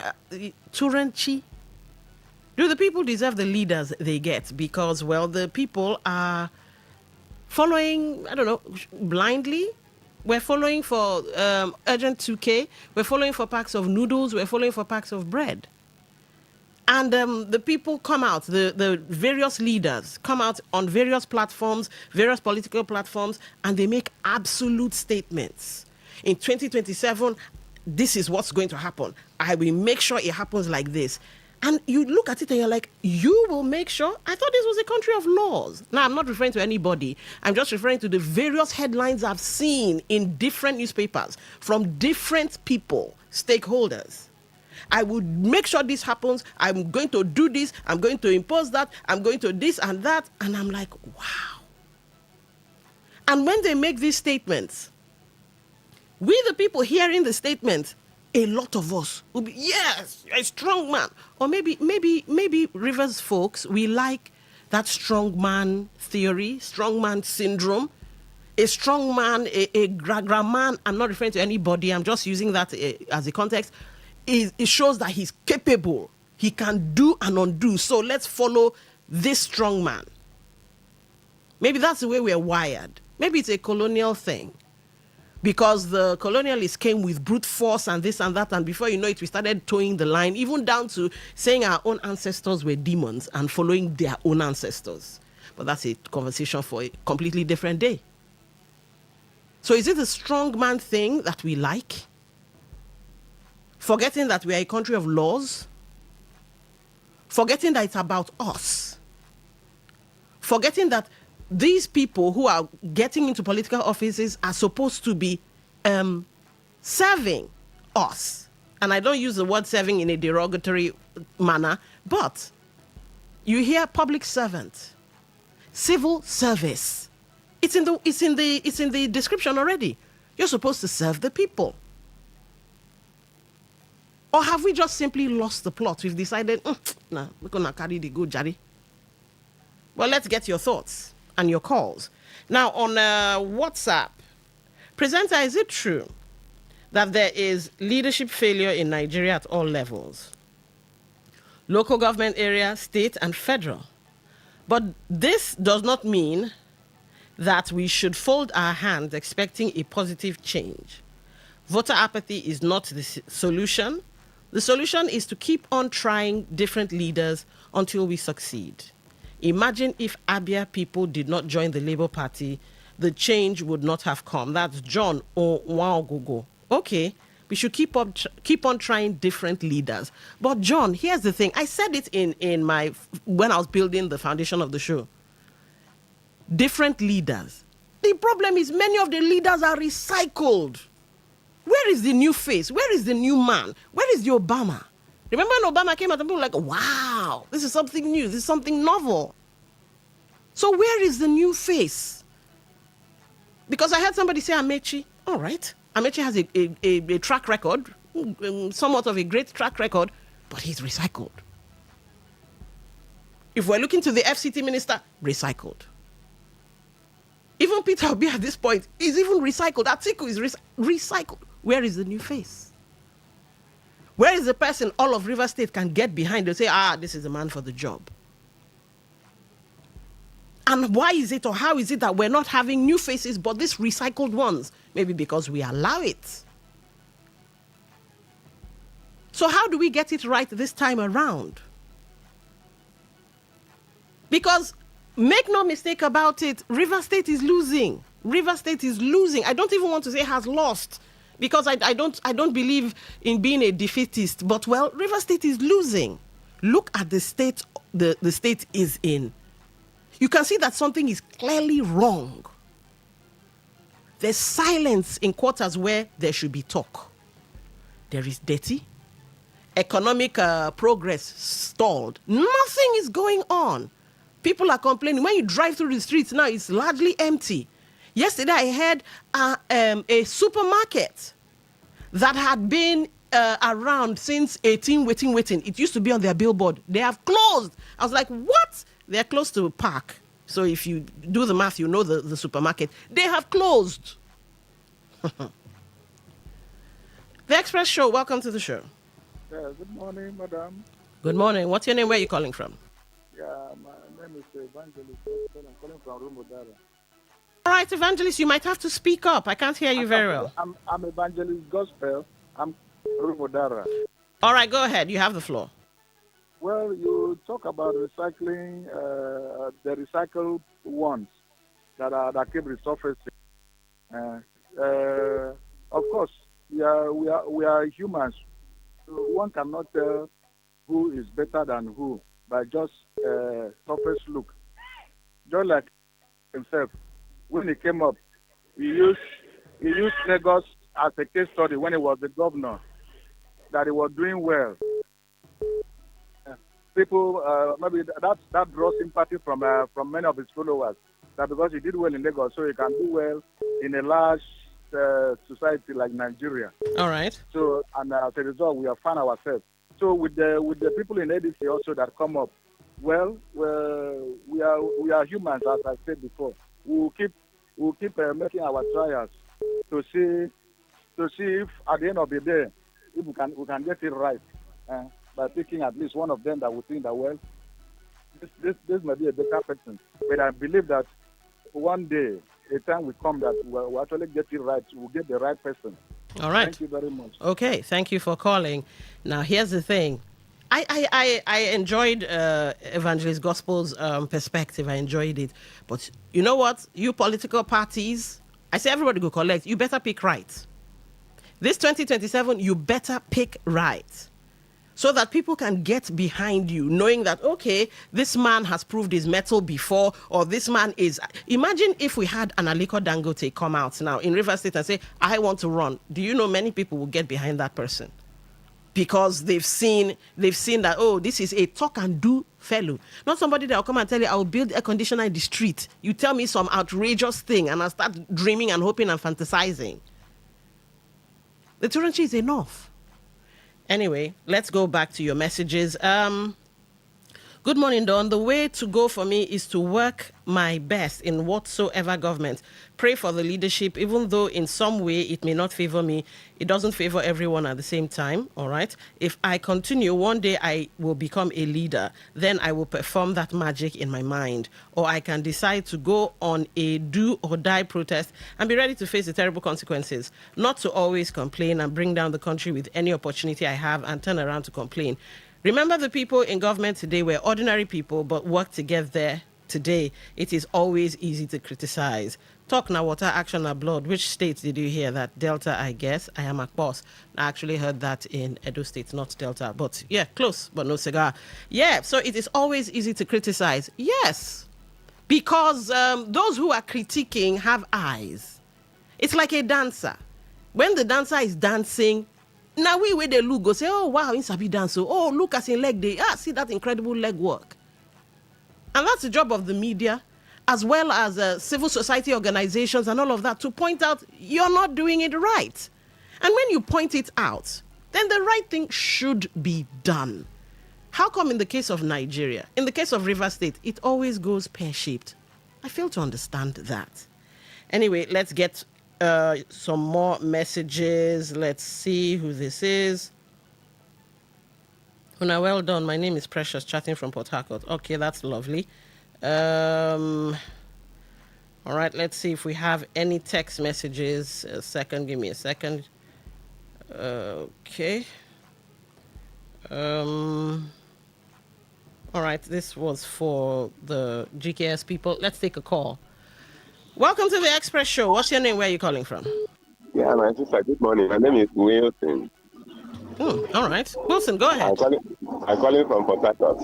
Go ahead, you have the floor. Okay. The problem we have in our leadership and policy, I am, in my personal opinion, I'm seeing wickedness.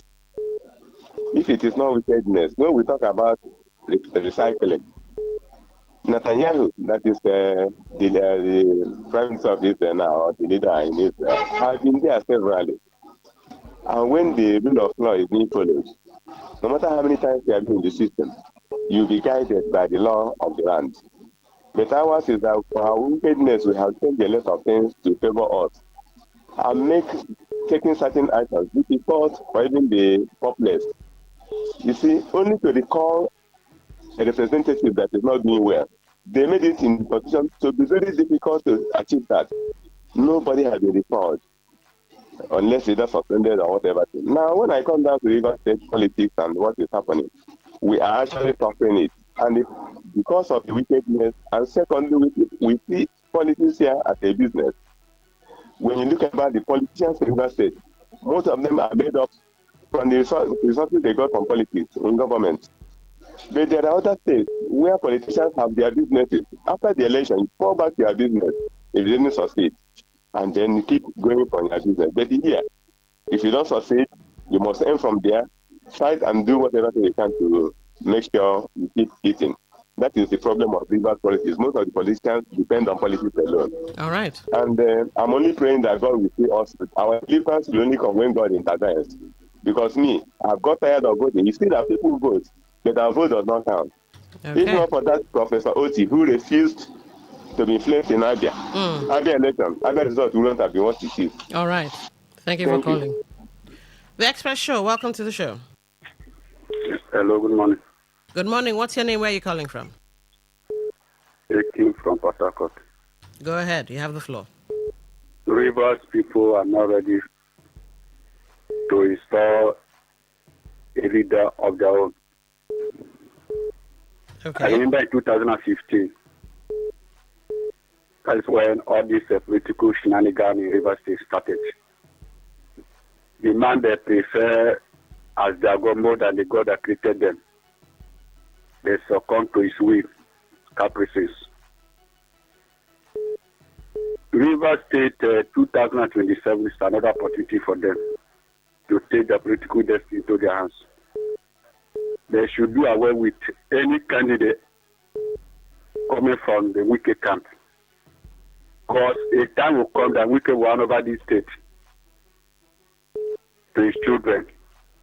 You already hear that his son is going for either House of Representatives or the House of Assembly. Although he's qualified constitutionally. But there is danger ahead for Rivers people. No Rivers of Blood, 2015. Nobody has been brought to book. So we are indulging them. What is coming to Rivers State? It will be more than what happened in 2016 if time is not taken. Because the leaders, even the religious leaders, they are keeping quiet because of everybody is collecting a gunje from this very person. Okay.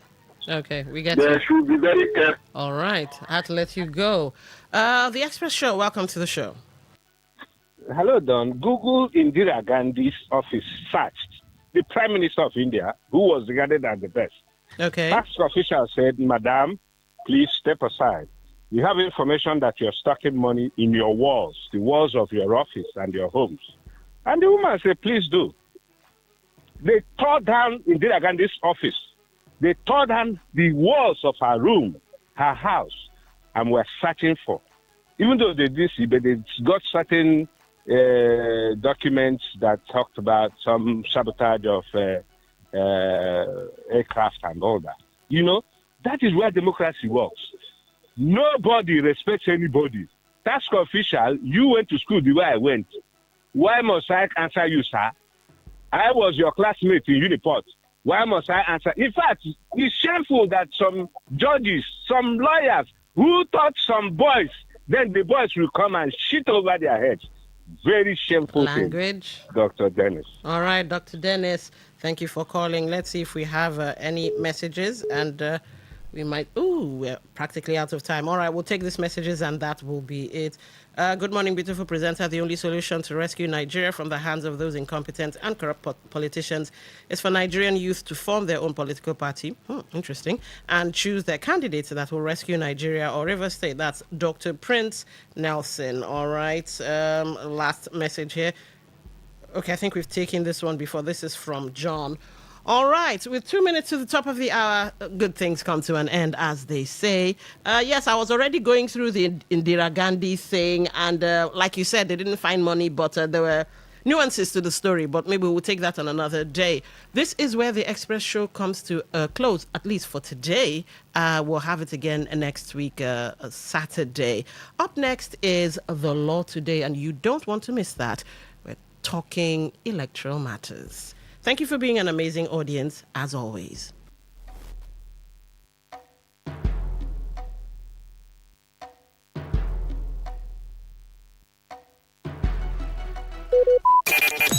Talk radio. I listen to a lot of talk radio. 95.1 FM. Maybe home is somebody's smile when they look at you for the first time. Maybe home is being a home to something you love and adore with all your heart, and that is what life, friendship, and love are all about. Maybe home is listening to all of your favorite shows on Today 95.1 FM. We create memories. We inspire comfort. We are the voice of the people, and we are home away from home.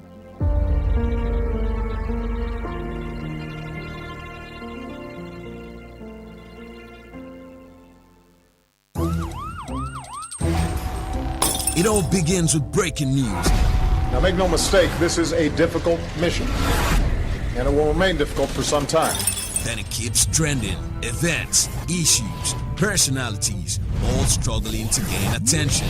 But in the race for deadlines, the intrigues, power play on the currents are often missed or underreported. Insecurity here is basically a product of poverty. But not anymore. As the platform on radio steps in to fill the missing links on events, issues, and personalities in the news. I'm not afraid of anybody. Yeah! The platform on radio serves only the hottest topics and trending issues. Only on Today 95.1 FM. 95.1 FM. Port Harcourt. Weekdays, 4 p.m. Get on the platform on radio and be served.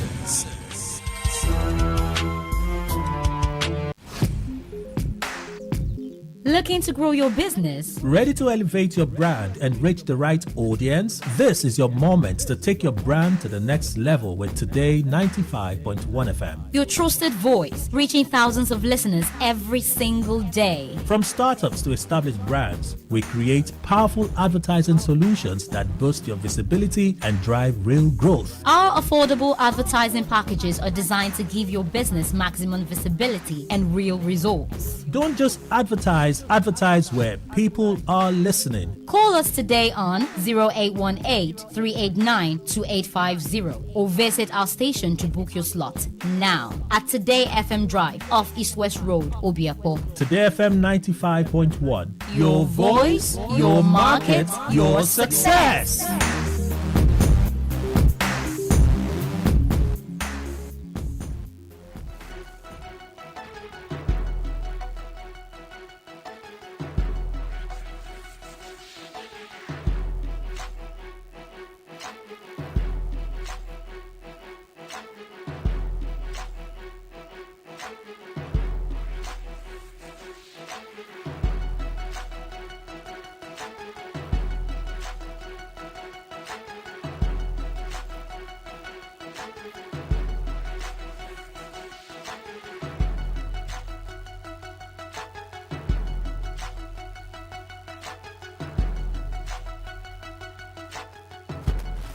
All right. It's 2 minutes past 10, and it's time for the law today. I don't know how to introduce this. All right. I have a degree in law. I'm actually I've been called to the bar. I was called to the bar ages ago, but wanted to do two things. I chose not to practice, but I still follow up legal stuff. And, well, color me surprised when, the Electoral Act came out, 2026, and we were hearing transmission, transfer, this and that, and it's like when something it creates a buzz, and everyone was talking about transmission, transfer, this and that, and you must change the name, and we all saw how that went, of course. It didn't go the way Nigerians wanted it, real-time transmission, and as it should be. Then, a couple of days ago, I think maybe 2 or 3 days ago or so, Mikey Guinea comes out and he says, hold up, wait a minute. For those of you who like music, he said there's more. He took the liberty of going through the Electoral Act of 2026 and found some blockbusters embedded in there. You see, we've not finished reeling from what happened with the tax law. There were some discrepancies and this and that. And even that hasn't been sorted out because it was just, okay, we'll change it back. We will do this, we'll do that. The president has already assented now, leave it like that. That one is still simmering one corner. Now, Mike Igini raised three sections of the Electoral Act. And I was like, come on, you must be joking now. Let me go and read it myself. So he raised section 63 sub 2, section 137 sub 3, and section 138 sub 2. Now, 63 sub 2 talks about ballot papers. 138 sub 2 talks about grounds for petition. And section 137 sub 3 talks about persons entitled to present election petitions. Maybe after we finish having the conversation with the lawyer who's on standby, he's actually listening in, Barrister Courage in Sirimuvu. I'll play you the video so you can hear it verbatim from the horse's mouth. But let me read section 63 sub 2 first for you, then you decide. So it says, where the returning officer is satisfied that a ballot paper which does not bear the official mark was from a book of ballot papers which was furnished to the presiding officer of the polling unit in which the vote was cast for use at the election in question, he or she, that's the presiding officer, shall, notwithstanding the absence of the official mark, count that ballot paper. And I was like, what? This Mike guy was onto something. So basically that means somebody can go and bring ballot paper from somewhere, and the presiding officer has the discretionary, wow, what's wrong with my tongue, right to look and say, okay, it will suffice, it's fit for purpose. And despite it not coming from INEC, we put it inside the vote and it will count. I say, no, it can't be now. Come on, it can't be. Then let's go to section 137. Sub 3. I have to do a bit of scrolling. Pardon me, please. Section 137, sub 3. Just a second. Okay. Pardon. Apologies. Okay. All right. So 137, sub 3. Now, sub 1 says, an election petition may be presented by one or more of the following persons. That's sub 1.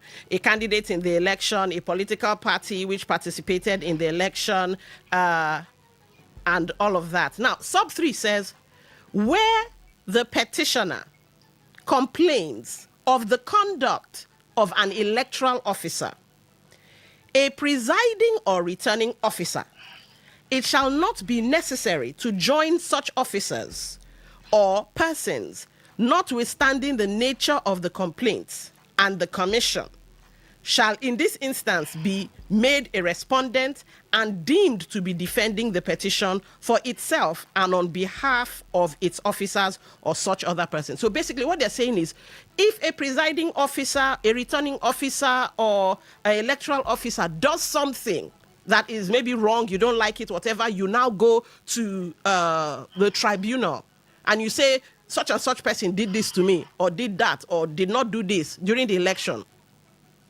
They won't call that person. You don't need to join the person in question you're referring to. Rather, INEC, maybe anybody in INEC, would come to answer that question, rather than the person who might have committed whatever act is against you. I was like, wow. All right. Now let's go to 138 sub 2. So 138 sub 2 says, an election shall not be liable to be questioned by reason of a defect in the title or want. Okay, no, that's 139. I'm looking for 138. Okay, good. 138 sub 2. An act or omission which may be contrary to an instruction or directive of the commission or of an officer appointed for the purpose of the election, but which is not contrary to the provisions of this act, shall not of itself be a ground for questioning the election. I know for some of you are like, lawyers, you people talk, my brain, they pain me. Let me break it down. An act or omission which may be contrary to an instruction or directive of the commission. So if INEC has said this is how it is, and INEC has its laws and bylaws. So if INEC says this is how they do this, or if an INEC officer appointed for the purpose of the election says this is how it's supposed to be done, but the thing that's done, which is not contrary to the provision of this act, as in whatever you're complaining of, so long as it does not go against the Electoral Act, shall not of itself be a ground for questioning the election. So basically, if INEC say do A, but you come and do B, but B is in line with the Electoral Act, don't worry, you don't have any case to answer. Make it make sense. So now here to make it make sense is Barrister Courage in Sirimovu. You're welcome to the show, sir. Hello? Hello? Okay, can you hear me? Now I can hear you. All right. So, you know the sections we're talking about. Can you break it down for River State folks to understand? Okay. I have my Electoral Act here. Yeah. So let's start with Section 63, right? Yes, sub 2. Okay, 63 sub 2, where the returning officer is satisfied that a ballot paper which does not bear the official mark was from a book of ballot papers which was furnished to the presiding officer of the polling unit in which the vote was cast for use at the election in question, he or she shall, notwithstanding the absence of the official mark, count the ballot papers. So get the point, so that citizens have to be. Let me tell you, this election, the citizens will decide whether our votes will count or not. All right. And if citizens decide that they want to be docile, then let them know that our vote will not count. But if citizens decide to be active, what we have in this Electoral Act is enough for your vote to count. However, if there is any contention and it goes to the judiciary, at that point, citizens cannot control it. So I just wanted to make that clear, that what we can control, let us do our best to control it. All right. Now, what this provision is saying is that if a ballot paper is not marked, the presiding officer can decide the validity of that ballot paper. However, it is not a ballot paper that is brought from anywhere. Now, see the way ballot papers come. Ballot papers, they come like a leaflet. So it's a book. So it is from that leaflet that they peel out and give to the voters. So what this position of the law is saying is that provided the leaflet is coming from that book that was given by INEC, then the electoral officer can go ahead to use it, because it's looking at logistics where, for instance, you are stamping on each leaflet. Maybe, for instance, the person stamping Mrs. 1, right?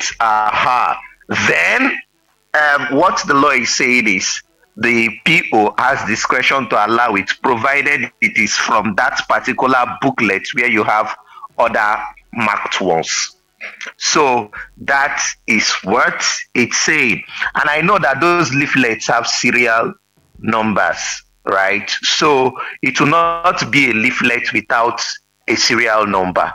All they are saying is the one that is stamped. So in that scenario, the people should watch to ensure that the leaflet is coming from the booklet that was given by INEC. So it's about vigilance all through this electoral process. But so if it is not a book, isn't that a dangerous loophole that can be exploited? Imagine where I think during the interview, Mike Higini said some unscrupulous INEC officials actually showed some politicians the security features of the booklets and stuff, and there was a whole lot of drama that came out from that. What if same thing repeats itself?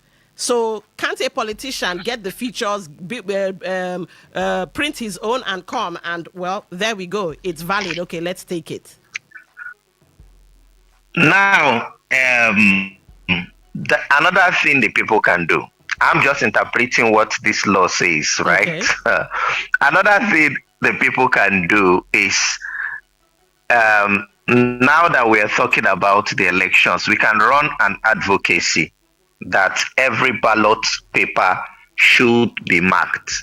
One thing about the law is that the law is made for the people, and the spirit behind this law is a free and fair election. Mm-hmm. That is what the spirit of the law is. The whole essence of electoral act is so that we can have a credible election. So the people can push. If you start the advocacy now and tell INEC, we are suspecting this provision could be manipulated, right? So what we are insisting is, for avoidance of any form of uncertainty, let all your ballot papers be marked. Does that make sense to you? I love that. So that's the kind of advocacy. Yeah, that's the kind of advocacy the people can push and insist that if you don't mark, and this should also come from the major political parties, right? Any ballot paper that is not marked, we will resist the use of that ballot paper at the polling unit. So it's about citizens' action in this election. So if we have determined that, okay, this provision could be manipulated, right? When I looked at it, I just felt like, okay, since it is determinable that the ballot papers come from the INEC booklets, which is already marked, right? I don't think anybody will now go and start putting booklets in already marked INEC booklets. That was why I felt like, okay, it's not so bad, because I felt like if INEC is stamping and stamping, whoever is stamping is a human being. He could miss one or two. And the law is saying if somebody misses to stamp that, provided that ballot is inside the main booklet, it's like a book. So provided that leaf is inside the main booklet, the presiding officer can choose to carry on with it. So I felt like it may not be bad, because if a politician is going to do his own, right? If he's doing his own, that means the INEC official is totally compromised, and that means they must have met after the materials have been given to him. Maybe on the way, they now start changing it. So even if you have the right set of booklets, it could also still be changed. So point I'm making is that I've noticed that if we follow it procedurally with the booklet, provided majority of those ones are in the leaflets, which you can determine are marked, if just one or two, maybe by omission, is not marked, you can carry on with the election. But if the people feel like, it could be manipulated, then we can insist on that all the leaflets should be marked. So can we go to the next provision if that is satisfied? Yeah, satisfactory, but I still have one question, but let's go on. I'll ask the questions at the end of the breakdown. You can ask, what's the next provision? Sorry. Okay, so the next provision is section 137 sub 3. Okay, 137 sub 3, yes. And I read, where the petitioner complains of the conduct of an electoral officer, a presiding or a returning officer, it shall not be necessary to join such officer or persons, notwithstanding the nature of the complaint, and the commission shall, in the instance, be made a respondent. So this one is quite simple, right? Yes. You know how company is, right? An official of somebody that is working in a company, because the company is a juristic person, right? You sue the company, right? You may not sue the person personally.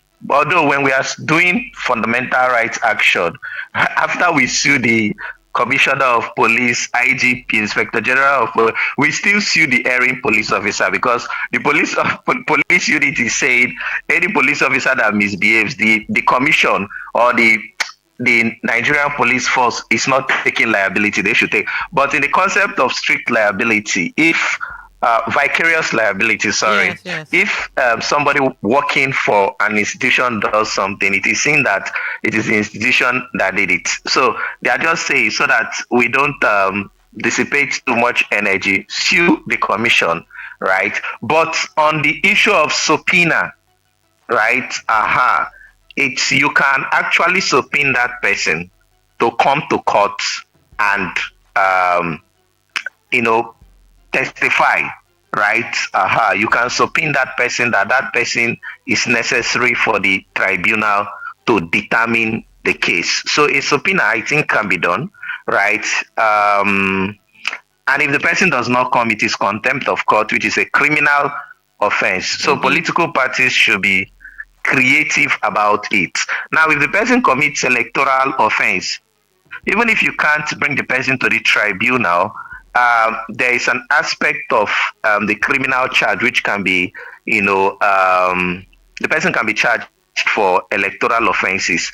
And I know that it's not only INEC that, INEC, most times INEC is supposed to be the prosecutor, and if the person is their person, they may not even want to prosecute the person, but you can try to get a fiat to prosecute the person. So that's one way you can go directly against the person. Okay. What do you think? Well, it's making sense. Yeah. It's making sense. But here's the thing. The question I wanted to ask before we get to 138 sub 2. Should these loopholes even exist? Because they are dangerous loopholes. Yeah, let me tell you what happened in Nigeria. All of us went to fight with Section 60. We wanted transmission. Exactly. So these guys are very smart. Do you understand? Yes. We left every other thing and decided that, hey, if transmission is done, our election will be free and fair, right? So we went for the low-hanging fruits, and we did our best to pluck it. And I can assure Nigerians that if we are vigilant with section 60 that says transmit, and then if there is network failure, then from EC8A should be the primary source of evidence. If your WhatsApp, they are sending you message and it's going, do not allow your PO to leave that place. In fact, INEC has said, officials, experts, communication experts have said, if there is no network, even at your polling unit, transmit. The moment you go to a place where there is network, it will go. So every polling unit must be made to transmit. There is network everywhere. People have also suggested that there is a particular SIM card that INEC can use, and that SIM card is universal. So if Globacom Glo has network, you can switch to Glo. If MTN has network, you can switch to MTN. If Airtel has network, you can switch to Airtel. So you can use it's one SIM, it's electronical, right? But it's a universal SIM card, something like that. So you can use it you can switch to any other network. So the issue of the alternative will not arise in at least 90 to 95% of the polling units. And even in any part of I don't think we will do election in Sambisa Forest. So we need to carry on this conversation to the face of the government. Let them listen to us. This conversation should be everywhere on local channels, radio, tabloids, Arise Television. If we can even take it up to CNSF, let us take it up as we can and have this conversation that we have network everywhere in Nigeria. So the alternative is absolutely not necessary. So it is now the vigilance and the doggedness of the citizens to stand and say, PO, transmit. There is network here. I can make calls, transmit. You must transmit. And we are now aware that even if there is no network, transmit.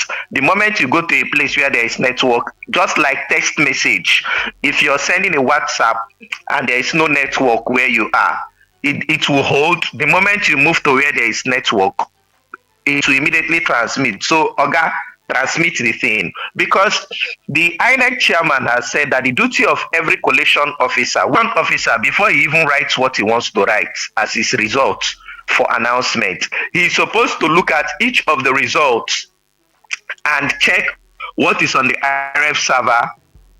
Also use what is on the IRF server and ensure that it tallies with what is in his record. So there shouldn't be any discrepancy. So what is being transmitted, number one, is the number of accredited voters. Then number two is the result of the election. Okay. So when the PO does that and it goes to the IRF server, which the collation officer has access to, the collation officer goes to the server and also looks at it and makes sure it matches with what he's giving out to the public. So, like I said from the beginning, it is the vigilance of the citizens, the doggedness of the citizens, their will to protect their vote that will determine the 2027 election. If everybody behaves like, oh, it's not my business, then they will rig the election. These people are crazy. They don't care about us. But if we say, and now see what, they are also affecting the psyche of the people. The court is making a mess, right? Even if Section 83 says, courts, don't be interested in what happens in political, when it has to do with the chairmanship of a political party. This same law, Section 83, says it that allow INEC to handle it as an administrative issue. So INEC should form, a kind of panel to listen to these matters and say, okay, this is the person we recognize or not. Although that is still open to manipulation. But matters like that would not take time. INEC can determine it speedily. And then if you don't like the political party again, but this thing that they are saying, they are going to court. Court knows it does not have jurisdiction. Court is saying, we will still hear the matter. It's actually not helping. So what the politicians in power they are doing is they are trying to, destroy all the political parties. That man at the FCT is not a good person to Nigeria. All right, but let's stay on topic. Because we're moving into other waters. I'm not happy. I'm not happy with what that guy is doing in this country. I'm really not happy with Wike. Okay. Yes. All right, so let's move on to section 138 sub 2 and the breakdown. Okay. 138. Sorry, say when I don't vex like this. Yeah, we get you. All right. Get me, Abi. Yeah, so it's just making a mess of one person just somewhere making a mess of our democracy. And people are keeping quiet. And if they may be doing this and the truth is that they may be doing this and they don't understand. Something happened in Nepal. The people, Nigeria, it can happen. People can get to a point where they can't take it anymore. And then, anyway, so it says section 138 what? 138 sub 2, grounds for petition.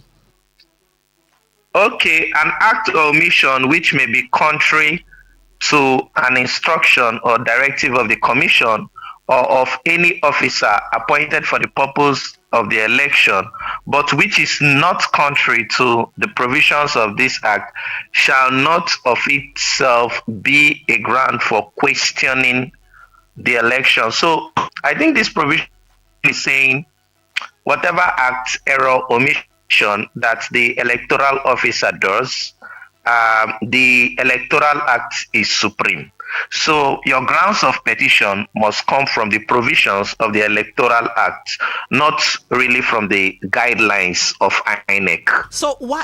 So if you're bringing... That's a dangerous one. Why you don't need to follow what INEC says, but the Electoral Act instead? It's technical, actually. It's technical because INEC is, creating some loopholes. First of all, the problem we had with the former Electoral Act of 2022 is that it says that transfer should be done as directed by INEC. So if INEC says do manual transfer, you do. If INEC says don't do electronic transfer, you do. So that's why we insisted on the amendment of that provision, that it shouldn't be as directed by INEC, it should be mandatory. So in that particular provision now, we have removed the directive of INEC, right? So why weren't the INEC laws just changed? Why, if they amended Pardon? they amended the Electoral Act, why not also amend any offending law that gives INEC any kind of loophole power? Why not? There are some, you know how, what do they call this now? INEC can make rules, some, rules as the simple procedure, directives on how to do something. So everything must not be in the law. So the rules INEC is making, it's not law.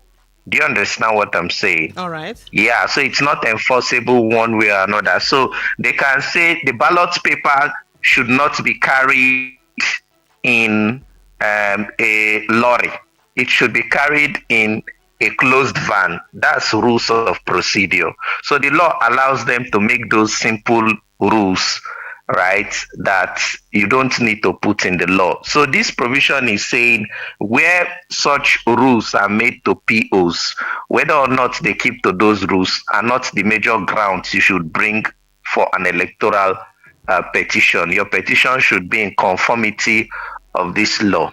Now, there is one terrible provision of this particular law that has not been changed, and that provision talks about substantial non-compliance. It's a very terrible thing, because if you look at that provision, section 139, an election shall not be liable to be invalidated by reason of non-compliance with the provision of this act if it appears to the election tribunal or court that the election was conducted substantially in accordance with the principle of this act, and that the non-compliance did not affect substantially the result of the election. So for you to prove substantial non-compliance, the opposition party must be ready to have party agents, right, in all the polling units. Now you're talking about 170 something thousand polling units. So if you want to prove substantial non-compliance, you must have evidence. So most of these political parties that are opposition, they just feel like they can do whatever they want to do and win election by chance. No, have party agents, so that when you're bringing your evidence, you have at least evidence from 40,000, 50,000, or maybe 80,000 plus polling units. So with that, you can overwhelm the court with what your agent saw. And your party agents that were there in that polling unit are the ones that will come and testify. So you see where the problem is. Indeed. So that's a Herculean task, because the court should have just left it with the words non-compliance, right? And use its discretion. But the court is also a problem. The court wants to be the electoral umpire, determining who becomes governor, president, and all of that. That's another big problem we have in this country. Right. So that's it. Okay, so now my question to you, before we open the phone lines, I know in a minute you'll have to run away. You said vigilance. Why is it that it now falls to we the people to do the heavy lifting when the laws should have been straightforward enough? At least in legal drafting, we were told that try to make your intentions as clear as possible, so there won't be any need for golden rule, mischief rule, literal rule, and all of that. The intent, the spirit, the wording should be the same thing. So why does it now fall to us because of these funny, dangerous, apparent loopholes? Karl Marx said something. He said that the law is an instrument in the hands of the bourgeois against the proletariat. Okay. And that is what is unfolding in a very corrupt society. If the leaders not corrupt, you have plain laws, because in those laws they just want to do what is right by the people, given that democracy is a government for the people.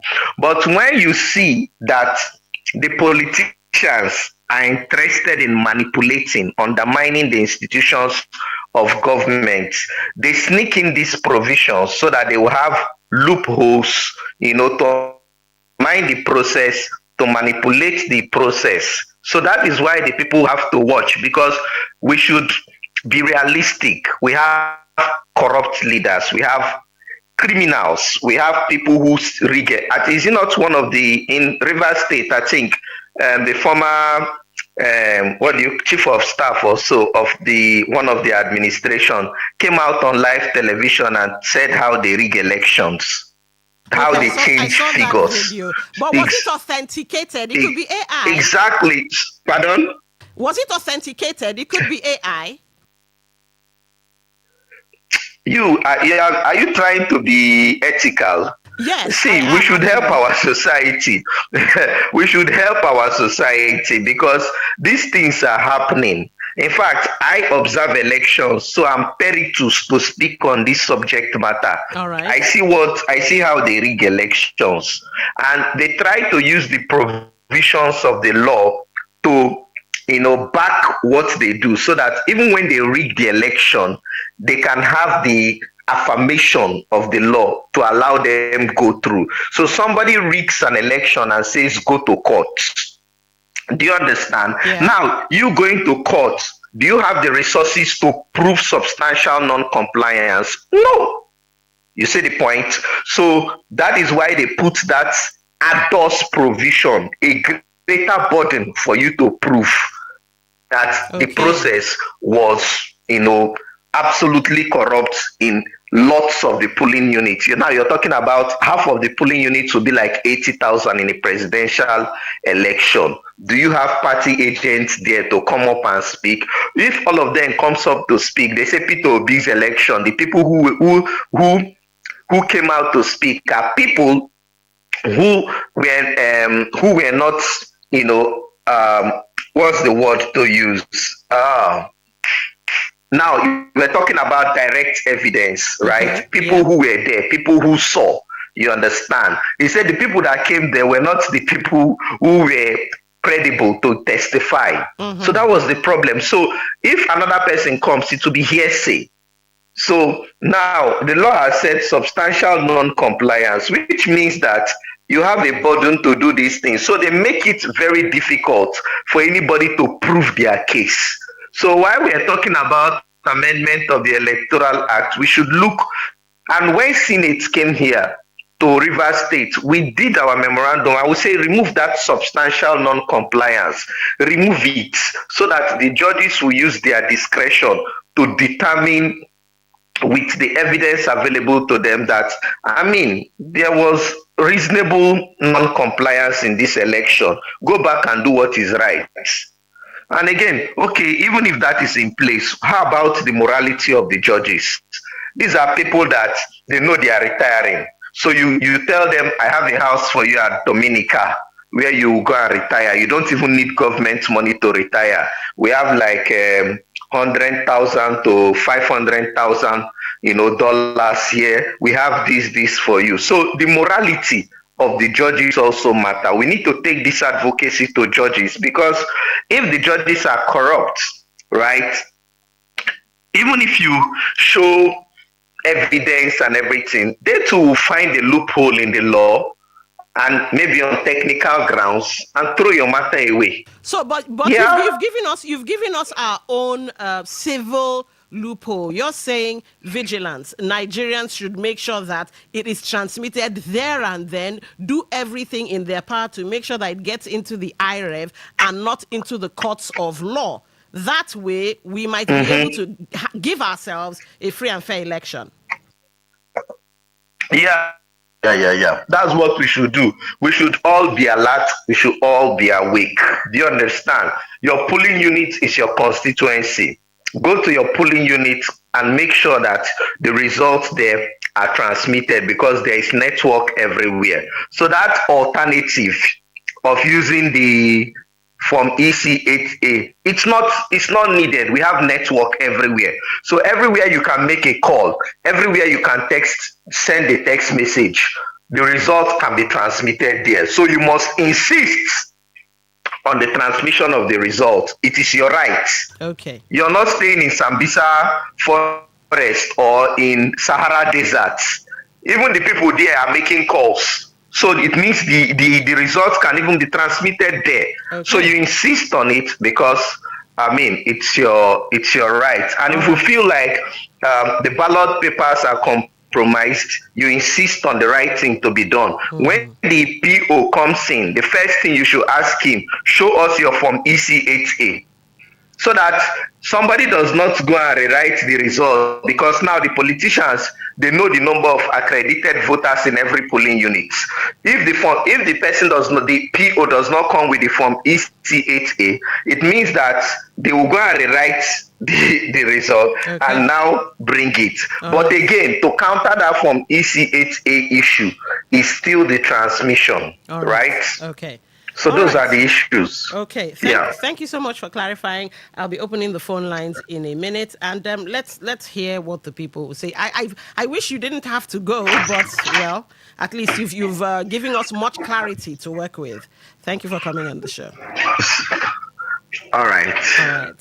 Okay, so we've been listening to Barrister Courage Insirimovu. He's a practicing lawyer. I'm just I no longer practice, but well, whenever we speak or whenever they speak, I understand what's being said. And what's happening is very dangerous. Mike Igini raised something, and we've had Barrister Courage come out to explain what it is, also showing us that there are loopholes that exist. Section 63 sub 2 concerning ballot papers, section 137 sub 3 concerning persons entitled to present election petitions, and section 138 sub 2 grounds for petitions, and the loopholes are worrisome. In fact, this talk we're having now kind of ties into the Express show. He has said it's up to us. It's up to us to be vigilant, to do the part that concerns us, to make sure that the matter never gets to court. So now that we've, he called it a low-hanging fruit. At this point, I'm inclined to agree. At this point, though, since they say, okay, transmission, real time, one kind of did there, even though there was a kind of slight caveat or one other loophole that's still there, let's do the best we can. So it's not by Turanchi and it's not by voter apathy.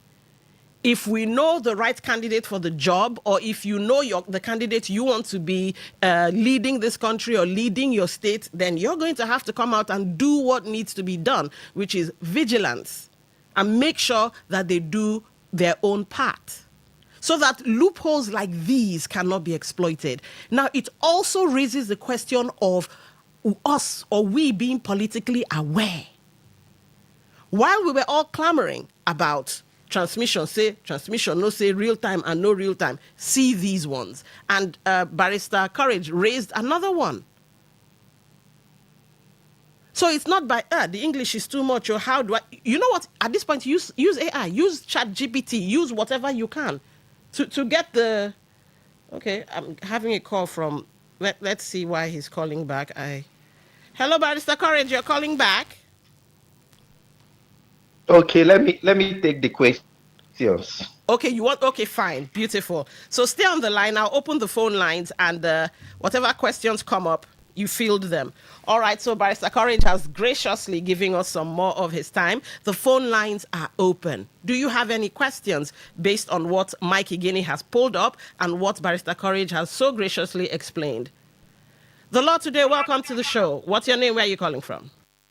Dr. Dennis again. All right. I want to thank Barrister Nsirimovu. I have courage, but he's more courageous. I love him. All right. He's my good friend. Okay. Now, it boils down to what that George Washington said. Eternal vigilance is the price we pay for democracy. The truth is that we should employ that vigilance, which the Igbos say, Ibiasebe. The crowd can help us. Let everybody go, register, come on that day, vote, and never leave the place. What did McAntony do? When the conspirators said, please wash your hands in the blood of Caesar so that you can be one of us, he said, no, let's go to the Capitol first. What did he want? He wanted to exploit the power of the crowd. And when he went to that crowd and explained to them what they had done to Caesar, what did the conspirators get?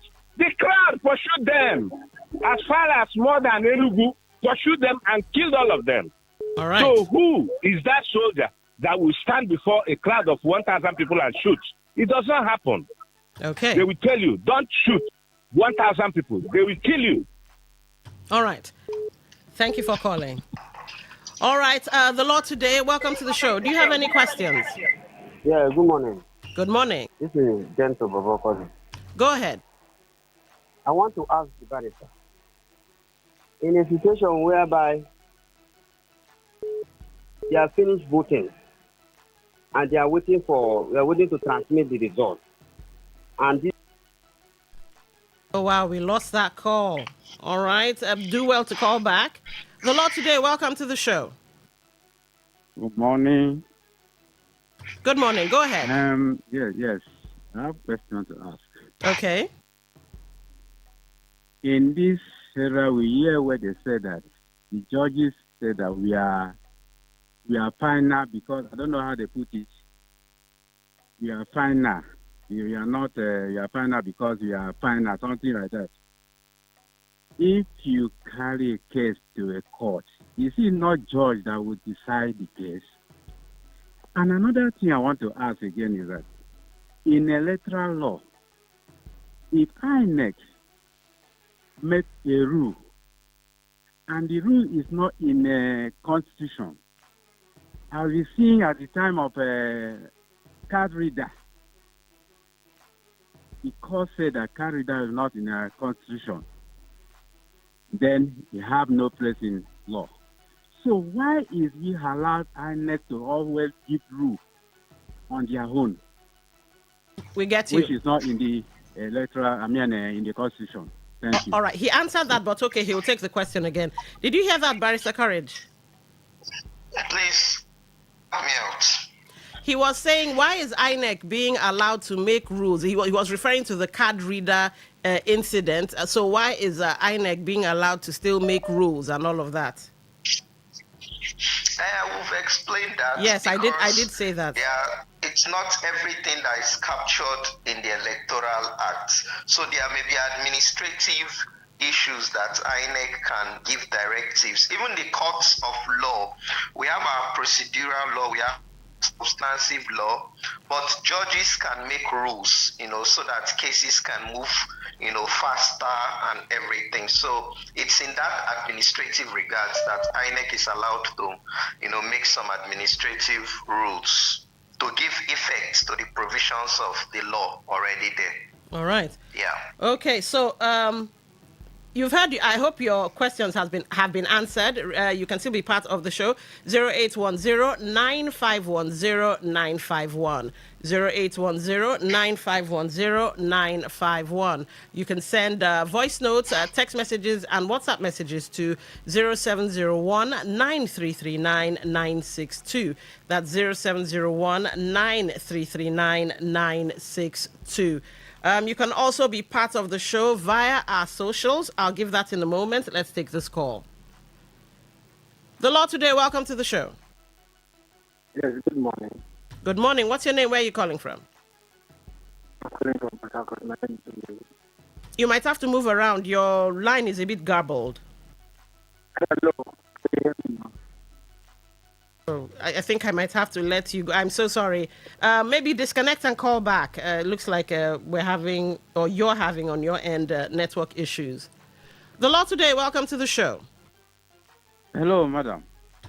Yes, sir. What's your name? Where are you calling from? I'm not being answered. All right. What was the question? He answered this question before.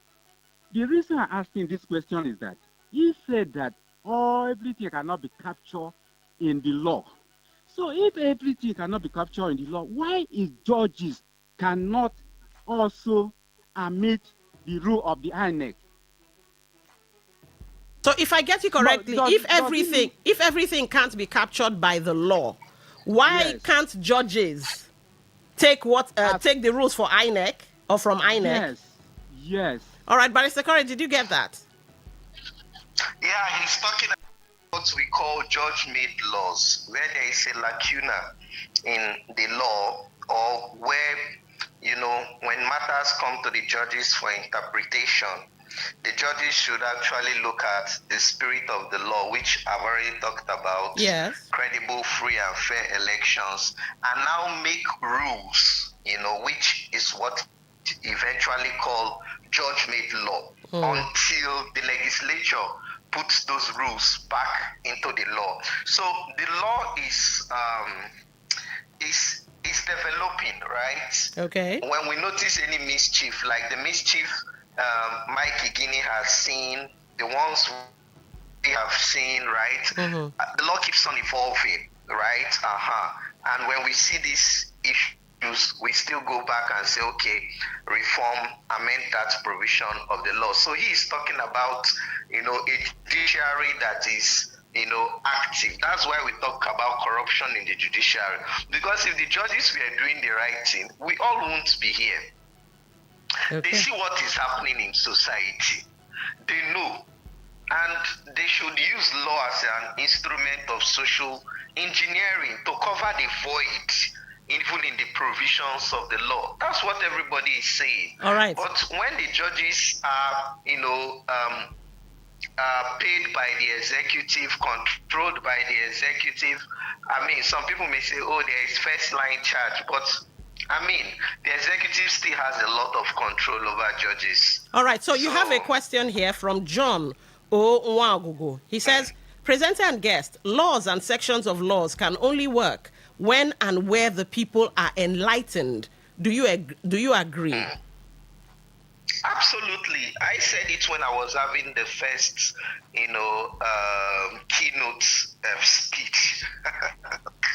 All right. I said that we need to be on arise. I said we even need to go to CNN to intimidate the Nigerian government.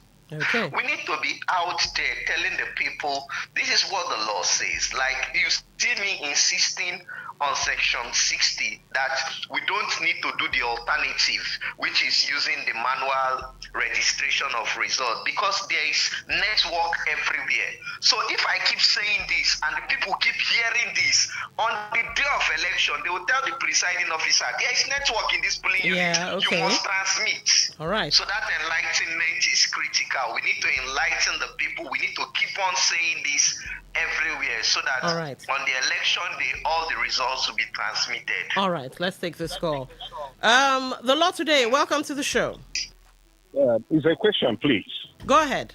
Pastor Nshimov, the United Nations has a election division to help indigent countries that cannot help themselves in conducting elections. And obviously, we have seen that Nigeria, by the manipulation and all, cannot help themselves to conduct it. Is it not possible for the lawyers, NBA, to move and ask for that assistance from the United Nations Elections Division? All right, we get you. Thank you, Dr. Dennis. Now, the relationship between the United Nations most times is state relationship.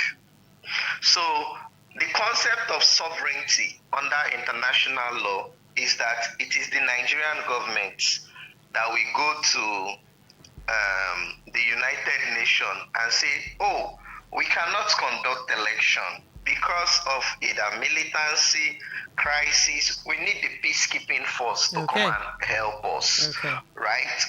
It's in that situation that, because sovereignty is that you don't interfere in the running of a sovereign nation. All right. Don't mind what Donald Trump is doing. All right, let's take this call. That's against international law. Okay. Yeah. The law today, welcome to the show. Good morning. Good morning, go ahead. What's your name? This is Martin calling from Port Harcourt. Martins, you have the floor. Yeah.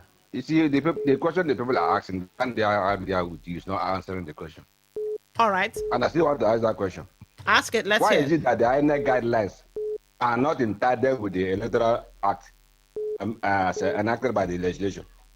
Because anytime when they go to court, judges will say that this INEC guideline is not enacted into law, therefore they throw it away. All right. They are calling their calling. So how do you do that? All right. They should stop that lacuna in the law. Help me explain what he's saying.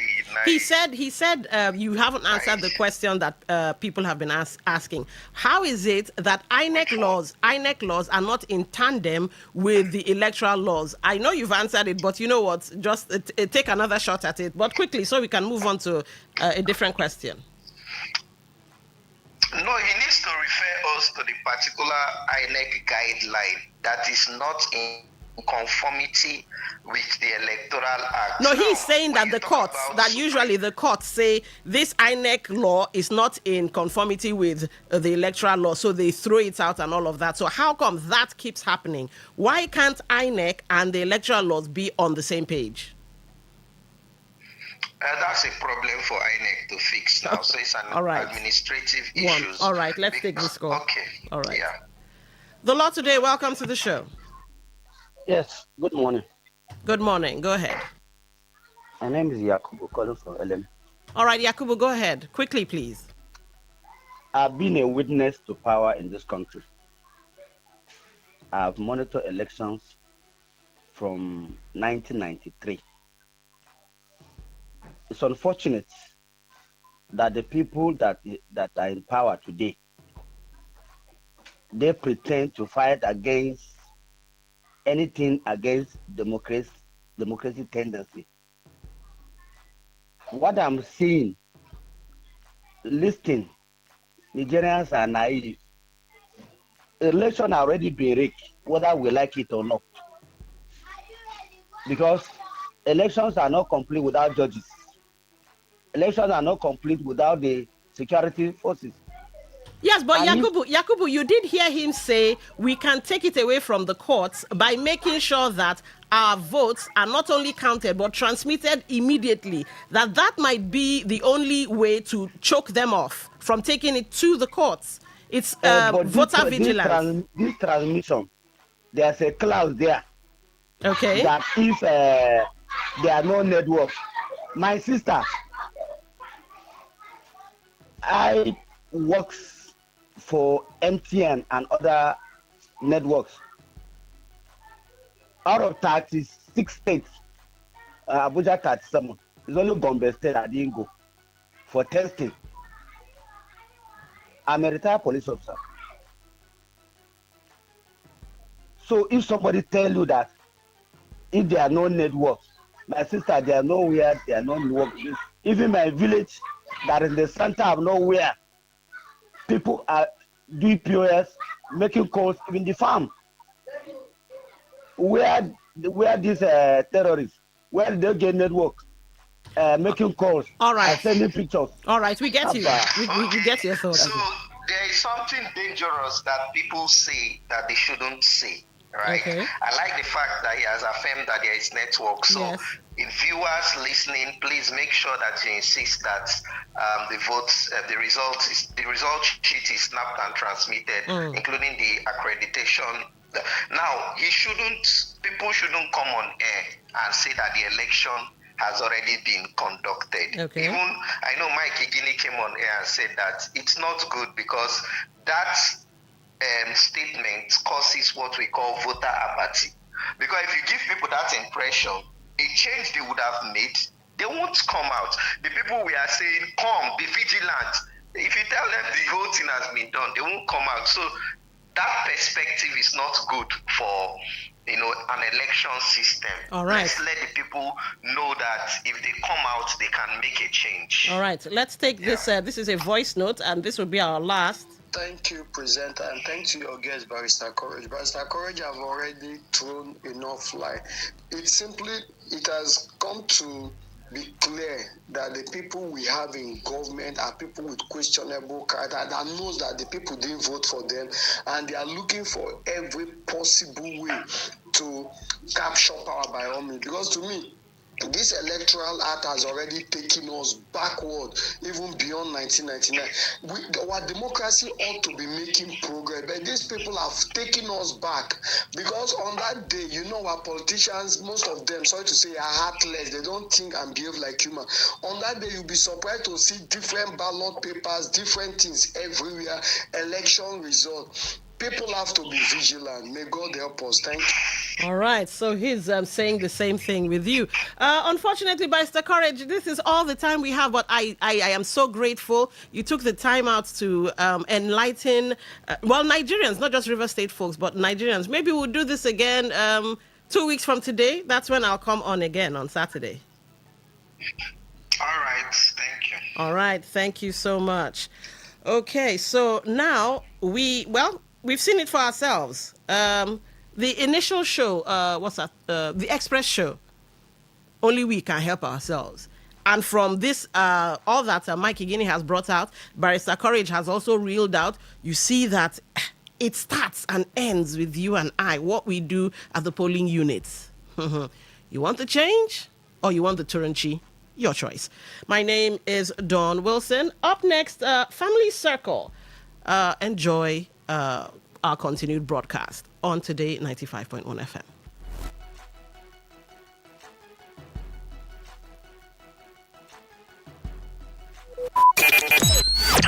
Talk radio. I listen to a lot of talk radio. 95.1 FM.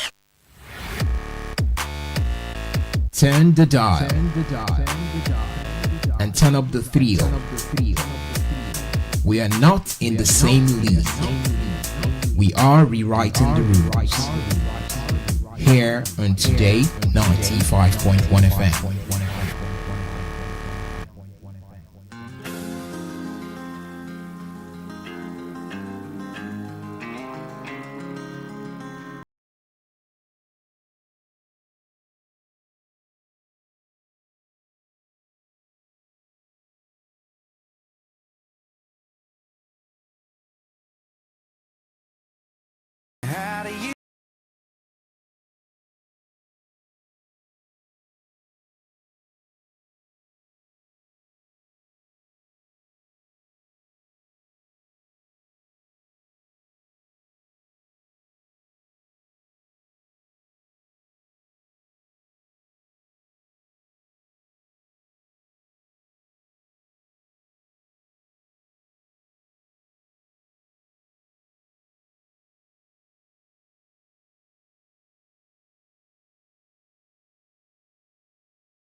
I listen to a lot of talk radio. 95.1 FM.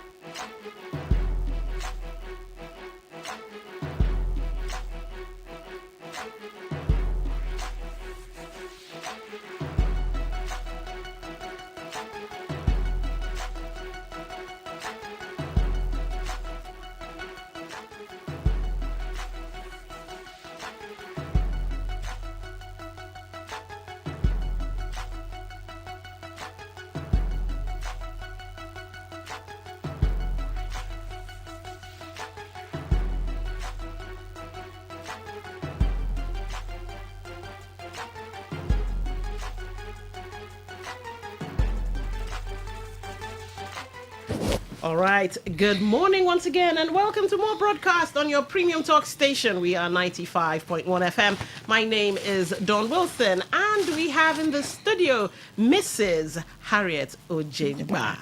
Welcome to the show, madam. Thank you. It's always a pleasure. 95.1. In fact, today isn't Wednesday, but if it were, you would be my woman crush Wednesday. Oh my goodness. All right. Okay, so the show is Family Circle. Yeah. And this morning we are discussing marriage won't fix you, what every bachelor and single lady must get right first. And you know what? I'm hoping you're bringing, because last 2 weeks ago, yes, you brought your A game. It was vibrant and I learned a lot. This time, because some of my friends will tell you, you see, marriage, you marry the wrong person, it's like a death sentence or a prison sentence, a lifetime. Yeah. So make the right choice, hopefully the first time around. So yeah, that's all. Just go to town. Let's learn from you this morning. Okay. It's always a pleasure to be here, 95.1. My name is Harriet, Ambassador Mrs. Harriet Ojegba, as you already know me. So today, let's talk about marriage won't fix you. What am I talking about? You know, when we talk of marriage, there's this impression that people have, most times it's about the wedding. Okay. Yeah. It's about the preparation for the wedding. I discovered that in life, in order for you to be successful, you will need to prepare. Okay. They say when preparation meets with opportunity, the end result is success. Every succeeding and fulfilling marriages you are seeing today, they are all adequate preparation. They are all are adequate preparation. People prepared for it. They say as you make your bed, so shall you lie on it. You don't learn how to shoot a gun in the battlefront. You learn how to shoot a gun before the battle begins, or else you become a victim. They say as you make your bed, so shall you lie on it. If you fail to plan, then you have already planned to fail. Yeah. So everything is preparation.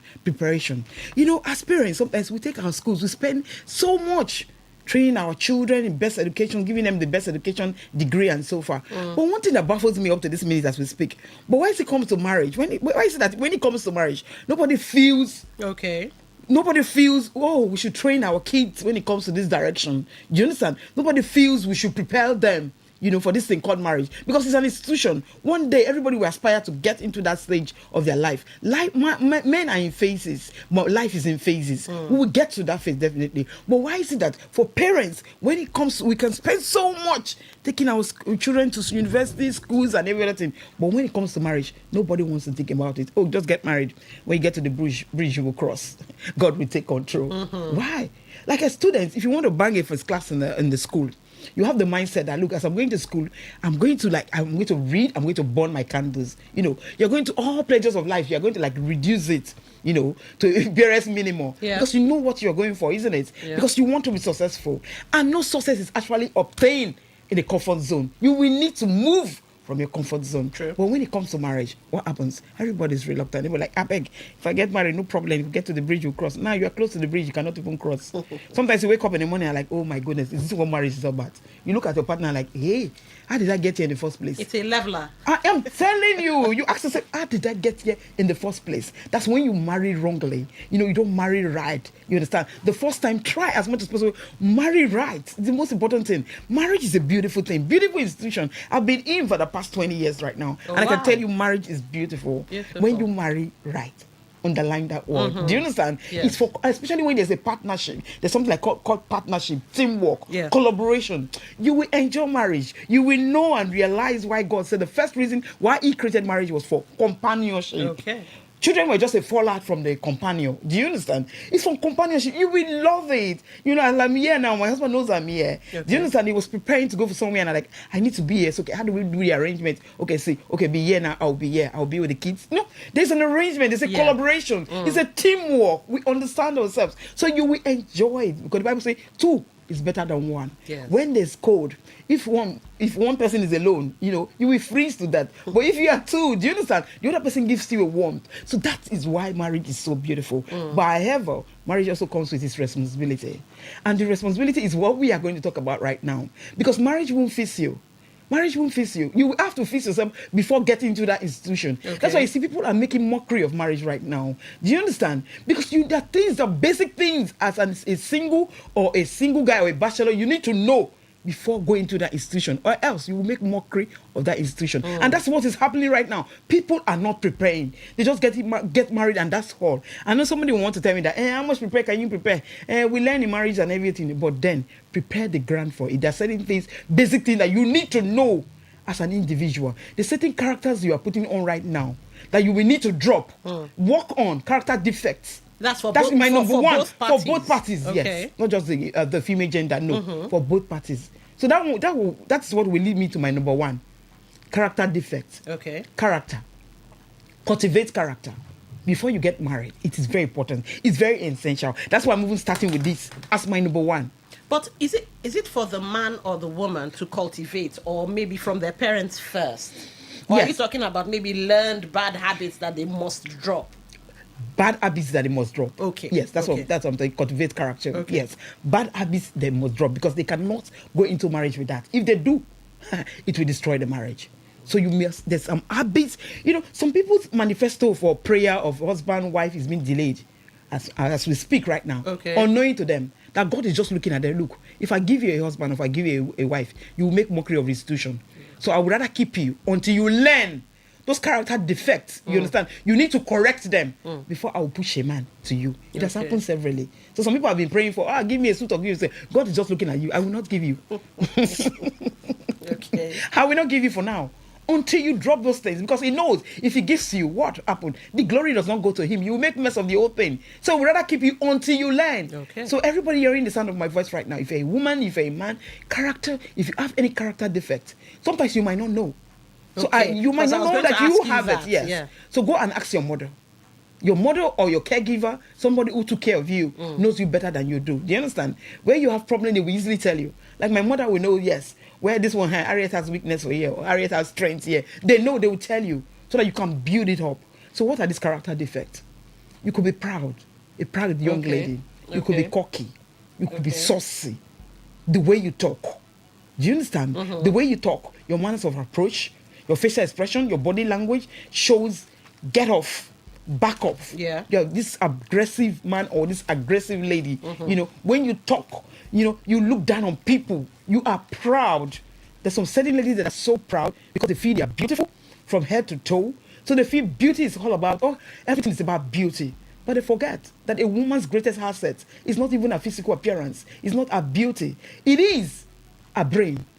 It is a brain and a character. Okay. So when your brain, your brain and your character is not developed, I mean that mental and character-wise is not developed, you are just a waste. Okay. So what about sometimes on both sides, of course, but let's just use a woman as the example. You have a woman who's determined and she never backs down from anything, and she finds a partner who now sees her determination as stubbornness rather than this lady being a go-getter. How would that not be a defect, or he's trying to make her fit into his mold or what he thinks a woman should be like? No. So how do we balance that when the person has maybe a good trait, either the man or the woman, and their partners are saying, no, I don't like this trait. Positive, but bring it down. Remember, we're talking, they are not married yet. Yeah, they're not married yet. Yes, they're not married yet. Okay, probably they are cutting or something like that. Okay, and the man with feels, that. yes, let's put All it that way. A man feels, okay, then. Look, there's a way you will, as a woman, and that's why we're counselors. That's why we teach you. Okay. We let you know what certain things that are obtainable in a relationship. You understand? Me, I have my degree and I'm going further and further.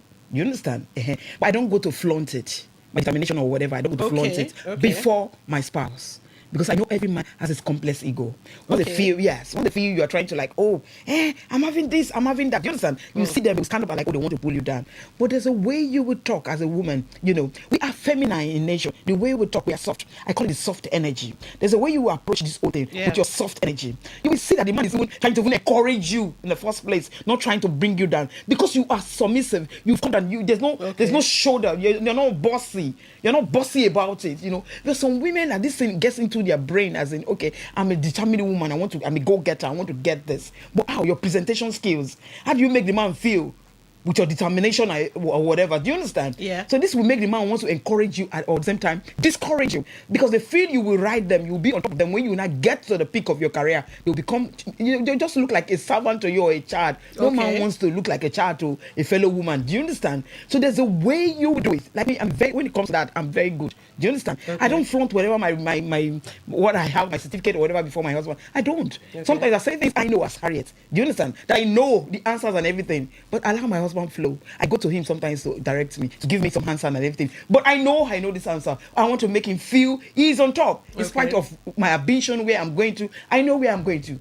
Nobody knows my mission better than I do. Do you understand? But I will not flaunt it before my husband to make him feel insecure. No, I will not. I will still be that submissive woman. As a woman, I still want to be under him. Let him see me as this woman that's ready to be submissive anytime, any day, in spite of, irrespective of the degree or whatever I have. So that is your question. There's a way you will place it, because sometimes as women, that's why our husbands sometimes don't want us to do anything, don't want us to go further, because there's this pride that comes in, pride and cockiness. You know, you feel you're very important. You know, because why? Some Nigerians and blacks, let me say blacks in general, we attach submissiveness to provision.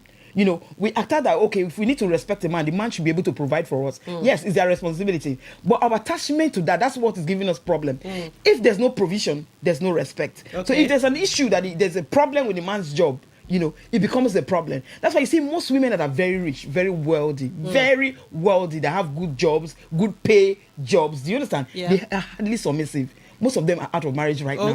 Because they attach it to provision. They attach respect to a man to provision. So when they now have it, they can provide for themselves, provide for their kids. Why do I need you, for crying out loud? Nigerian blacks might be worse than even white people.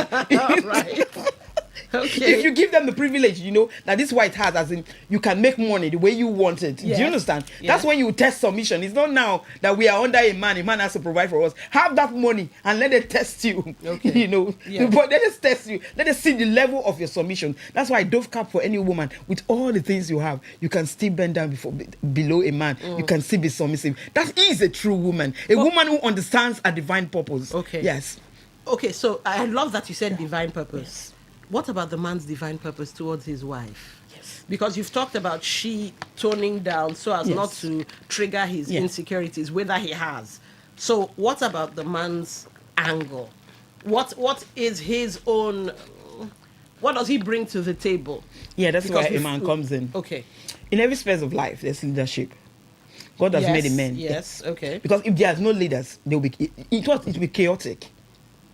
So this is where the man comes in. God has made the men our spiritual leaders, and we cannot doubt that as women. That's why I'm against feminism. You try to put the men under the carpet. No, these men were created before us. So don't call Harriet when it comes to feminism. Come and join. I will not join because I understand what it takes. I'll ask you something feminism based after you answer that. Okay.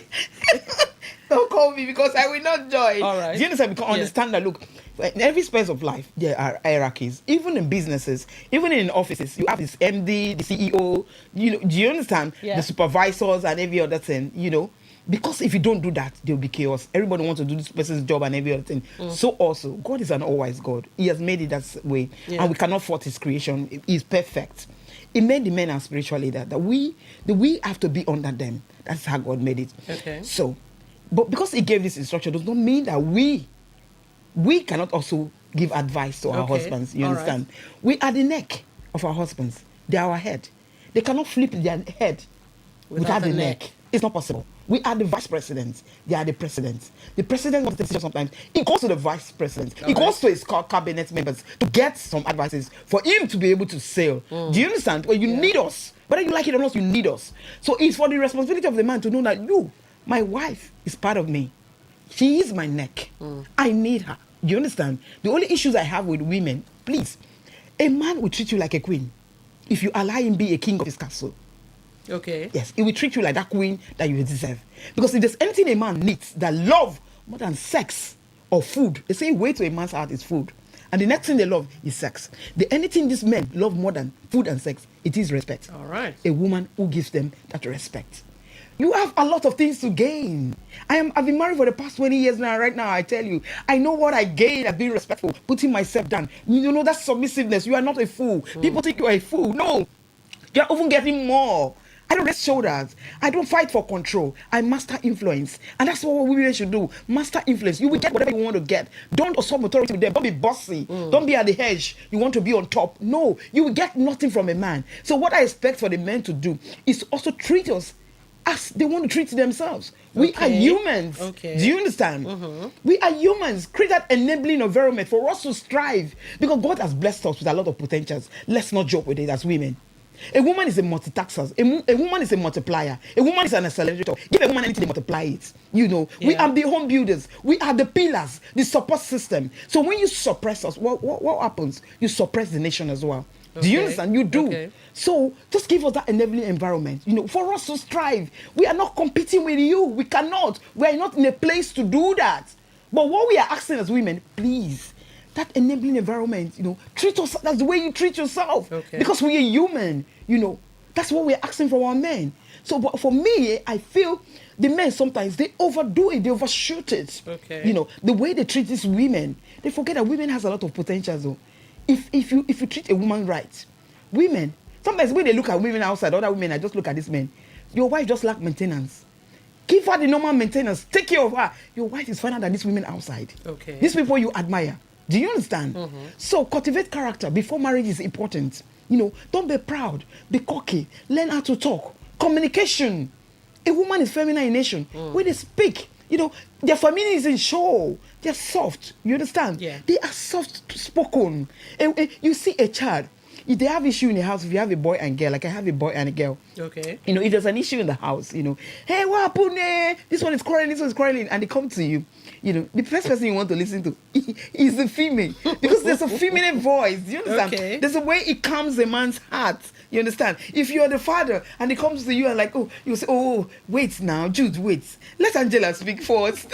Do you understand? Yeah. And Angela will start talking until you allow Jude to speak. It's just natural. Because our voice, we have this, you know, there's this feminine thing in us. Yeah, you know. okay. So when I see Something women that soft. are, yes, they're soft. You know, they melt. When we speak, their heart melts. You know, that's what.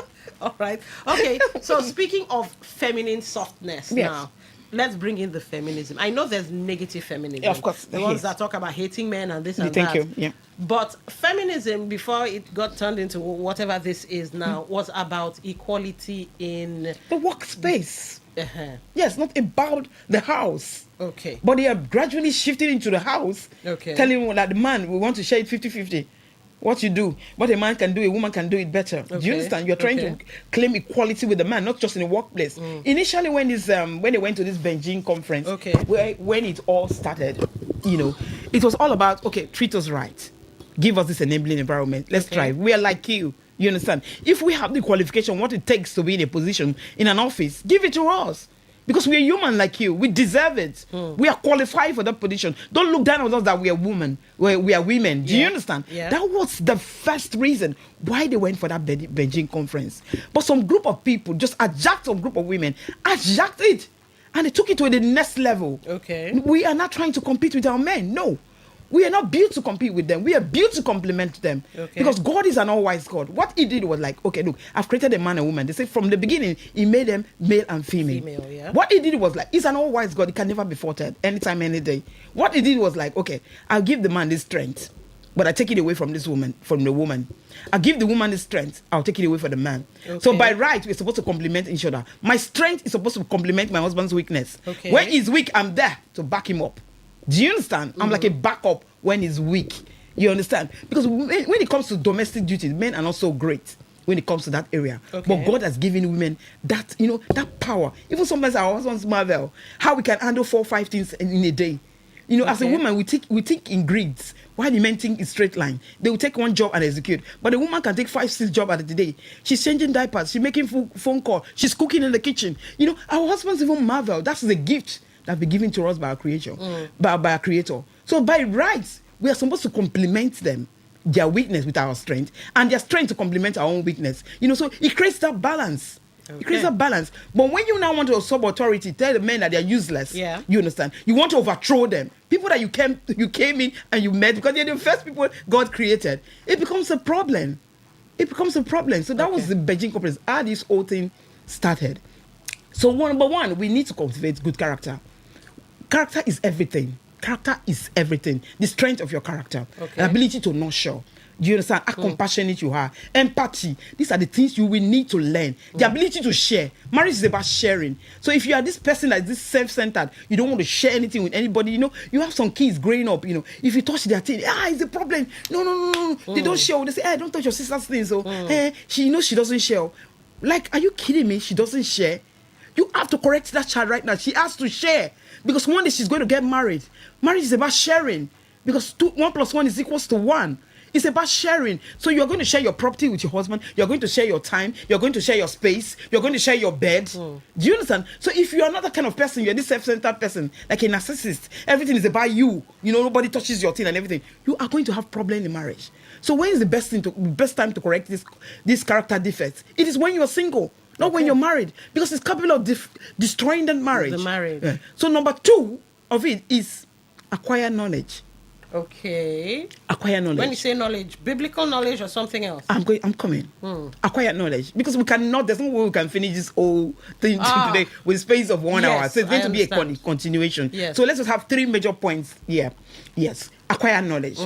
Hosea chapter 4 verse 6 said, look, I like using the Bible reference because, that's Harriet. It said, my people are destroyed for lack of knowledge. True. Yes. What you don't know, you suffer the consequences. Every succeeding and fulfilling marriage you are seeing today, they are all products of adequate preparation. Let me tell you, if you like, invite Donald Trump to your marriage. Invite Tinubu. It will not determine the success of your marriage. The elaborateness of your wedding will never determine the success of your marriage. What determines the success of marriage is your preparation, your mindset. So you must acquire knowledge. And that's what we're having problem right now. Young girls are beginning to have this preconceived thought that as soon as I get married, if it gets ugly, I'm getting out. Okay. The marriage is going to get ugly because you were raised in different environments. Do you understand? Yeah, There's bound to be two different people. There's bound to be stepping on toe. So if you come into marriage having that preconceived thought, you're off that if the marriage gets ugly, you are getting out. You've already been defeated even before the battle begins. When I got married, the first thing, when everybody left, because I tell people, wedding is not the marriage. A author once said, look, wedding is just an initiation to marriage. Do you understand? The real business of marriage starts when everybody bids you goodbye. Like me, everybody told me goodbye after the wedding. Everything I wanted, the Rolls Royce, the flying veil, and everything. When it was over, my mother called me to her inner chamber. Like every normal woman would do. A woman in a divine purpose understands this. He called me, my dear, the fanfare is over. The real business of marriage starts. You see these numbers of children I gave birth to, they are for 1 man. They are not for 2 men. I won in this marriage, go and win. And that's all. So I knew the real business of marriage. I started. And I told myself, if my mother, with all the stress and the challenges she went through in marriage, that she could win, then Harriet, you are capable of winning as well. With that mindset, do you understand? You are ready for war. Do you understand? You are not defeated already. Because you're telling yourself you are going to defeat the devil anyhow because of your mindset. That's what we are talking about. That's what Mindset Reset is going to talk about on the 27th of May, when I'm going to gather children together. I'm trying to reset that distorted thought. Using rational thought to replace irrational thoughts. So you have this mindset that you're going to win. So it's key. Acquire knowledge. Who do you know? What is your role as a woman? People are just getting married without even knowing their role. Do you understand? You don't know the challenges attached, the ability to raise children. Do you know? Are you mentally, emotionally stable to raise kids? Do you know what it takes to raise a child? So these are the knowledge you will have to acquire. Go with the women that have stayed 50, 60 years, good women that were able to succeed. Okay. Sit with them. They will, in fact, they will educate you. They will tell you what marriage is all about, the do's and don'ts. That is a child who wants to learn. How many books have you read about marriage? I wrote a book, The Night After Wedding. That was one of my first books. And today it's still selling. In fact, in my church, they use it as a gift for people who just wedded. Because it's a must read. It tells you all the mistakes that you should never make as a single girl. I've seen people sleeping with their boss on the day of their wedding. They've been dating the boss and now they're getting married. And the boss is telling you, just come and have one fling, one night, one party gift. One for the road. For the road, a party gift, And devil, Satan, he has a way of arranging his things. Do you understand? You will take in, whether ovulation or not, you will take in. All right. You will have to take it. So yes, you will take it. Okay. So you get into that trap. At the end of the day, the child is not your husband's own. But you pose it on him based on, because you cannot even understand what happened. And the child got sick. It happened. It's a real life story. And they had to do a blood test. It's quite different from the man. It's not the man's child. Today, where's the marriage? It's over. Oh, wow. So there's certain mistakes you will not do. So that my book, The Night After Wedding, it ended between Onome and Louis.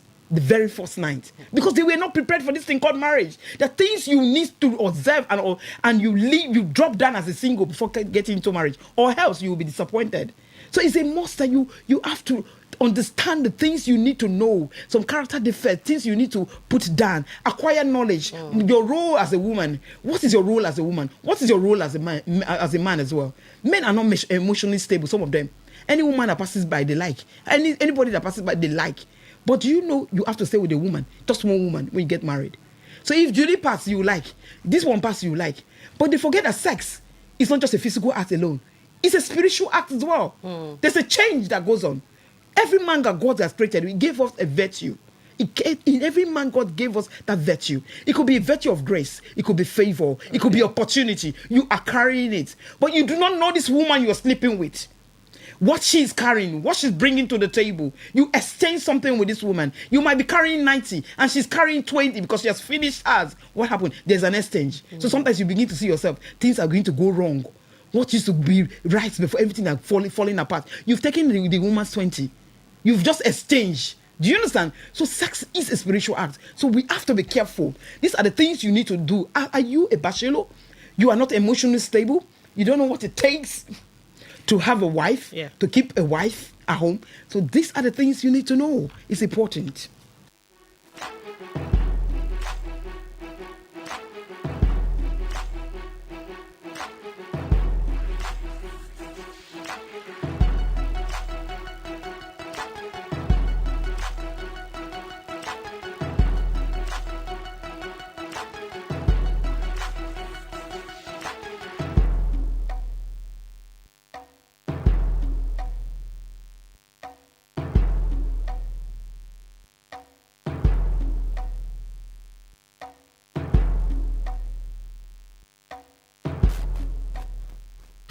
All right, welcome back. We had to pause for the rumble in the jungle. I hope you guys are learning. Messages are already pouring in. We might even have to open up the phone lines here so that you guys can ask your questions. So if you'd like to be part of the show, today is about, the single man and the single woman, the bachelor and the bachelorette, the things you have to know before you get into marriage, because marriage is not a salve, not a balm, it's not for children. 70, 80 years, it's a prison sentence if you marry the wrong person. All right, we have our first call. Let's see who this is. Family Circle, welcome to the show. Hello, Don. I'm always lucky. I time you properly. All right. Thank you for calling. Go ahead. Don. Yes? I've been married for 42 years now. Oh, wow. Of course, you've heard that I married an Indian. Indians don't have more than 2 children, but I have 7, all successful. My children are working here and there all over the world. In fact, some, because of the character of some Nigerians, like my second son, he says he will never come here. He sends me money. He said, Daddy, I will listen to you whenever I'm going to die. Hello? Here you go ahead. 7 children and 42 years. God bless you. Yeah. My second son told me, he works with Google. He says, Daddy, I will be sending you money. Anytime I'm going to die, maybe 75, I will come and die in Nigeria. But to live there, I will not. He says, it's better for you to come away from that God-forsaken. He used that language. But I told him, don't worry, my son. God is going to look for you in Nigeria and not in India, not in Canada. You understand? What I'm trying to talk about marriage is this. That thing called mindset. The average Nigerian girl thinks school is for status. No. School is for solutions to your problems. Do you understand? Yeah. I've made it known to many people. My wife is a first-class student. We studied in the same Bangalore University. Wow. When we came here, I told her, look, we have to groom good children. Not when I go out, the children go on the street and something else will happen. Do you understand? Yeah. And she said, no, okay, I'll stay at home. And she did. For all these number of years, we had all these 7 children. My wife never left. Except when she goes to India, she comes back. So when you now have a mind that, oh, I'm going to marry this man, I'm going to compete with him, I'm going to have this degree more than him, I'm going to prove to him that I'm more intelligent. My wife is more intelligent than me. She taught me a lot of things. You understand? And we are happy together about it. You understand? So that makes us to do what? Succeed. Today, I decided not to train my children here. Not that I have money, but my wife assisted. Her brothers here and there, all. You understand? Legal matters, anything, I do not have any problems. You understand? I'm a happy person, even though I'm a poor man. But then, my marriage is a success. 7 children, none of them have said, shut up, to the brother or the sister. People in my seat can testify. You know? So marriage is something that a woman must not bear in mind. I had this person, this is the way he behaves. I had this. All this dating actually kills marriage. I have my very bosom son, friend of mine. He got married 3 weeks back. He came to me yesterday. I said, Daddy, look, I didn't know. My father told me that I was going with the wrong person. I want to cancel that marriage. I said, what? 3 weeks? He said, please, I entered wrong. One chance. Wow. You know, now we are working to see. I've told him, okay, let's call the pastor that wedded you people. Let's call everybody and see how we can salvage. He says, I'm not salvaging anything. I'm not salvaging. Will they change just immediately after wedding? Court wedding, marital. I said, you spent money. He said, Daddy, let the money go. I don't need it. You know, I was shocked. I'm still shocked. The young man is just a stone throw from me here. You know, I'm feeling for him, but it's just to change the mindset of our women. In the olden days, as we are growing, women were told, look, don't be angry. Don't show them like this. You're going to live with a man. You know, don't come and behave in an outlandish way. You must conform. You know, a man is your husband. You're the best friends. You're supposed to be together, defend each other, and not make time for each other. You want to show him that you're this. You want to show him that you're that. You know, so that's the best I can advise for the Nigerian women. And then the men too, love your wife. You know, you said, I love you. My sister had her own problem, and I called the man. You told me you love this woman, and then you went abroad. You know, don't listen to your father when he says, oh, well, your wife leaves you at home to go for her rig work in Aberdeen. I said, nonsense. I went to the man and told him, I'm surprised you who lived abroad is advising your child like this. If the wife is the one who's going to make money, which they will leave, why not? Leave him alone. Don't tell him how he's a chicken and all that, and the woman is the lion. When don't tell you make juju. I'm telling you a life story. All right. This man told his son that the woman has taken him and made juju. What kind of nonsense reasoning is that? Thank you. All right. Thank you for calling. Okay. So we have text messages here. Let's see now. Good morning. I love your program and hope that a lot of women will learn a lot from your past. What do you do when your wife tells you she will... Oh, wow. Okay. What do you do when your wife tells you she will be greater than you? And from all her doings, she always rubs it in your face. I was talking about. You understand? All men have this complex ego. So when you want to reach shoulder with them, they want to bring you down. Okay. You know, so the right thing for a woman, we are soft. Our feminine energy is not to us authority over the men. No. You know, when we speak, you can get anything from a man. I tell women, come to my school, they will not come. Come to my school. Let me coach you as a young girl or as a lady. You can get anything from a man when you men are just like your 2-year-old child. Do you understand? Then they think towards you when you give them attention. You know, when you make them feel special. Just bring yourself down. People think you are a fool. You are not a fool. At the end of the day, you are going to go gain more in the sight of your husband and in the sight of God Almighty as well. All right. But since he's asking, what should he do? So what would be your advice for him? What should he do then? Should he just tolerate it, pray? What should he do? No. You see one thing. Marriage didn't go wrong. It started wrongly. Okay. Yes, marriage didn't go wrong. So, it started wrong. So when they were boyfriend and girlfriend, he may have been allowing some things. Even I've seen one of these two things that she's so bossy. Anything she wants to do is her own. Do you understand? She was saying it, but maybe because the woman is very beautiful or something like that, some people just sweep everything on the carpet. But forget that this thing is capable of bringing that marriage down. Because this man believed right now. He feels like, no, this woman is trying to be on top of me. No man wants a woman to be on top of them. No man wants to marry a woman whose heart is larger than their height. No matter how short you think they are. Do you understand? So for now, I will advise him.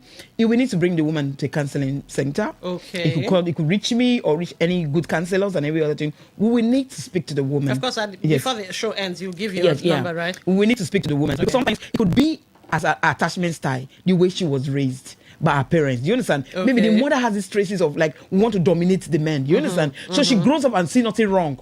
That I want to dominate the men. Because my mother is all she knows. Okay. So she just needs an extra person, a neutral person who is not going to judge her.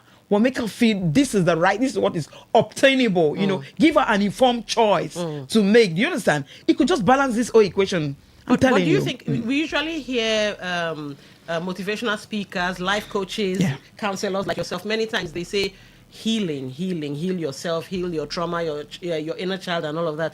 Do you think healing is possible, especially for, let's use this case on the ground now, which this lady might be exhibiting traits she learned from her mother, and that's all she knows. Does she know that what she's doing is wrong, and in meeting you, she would be able to face the truth of that? Would she be agreeable to that?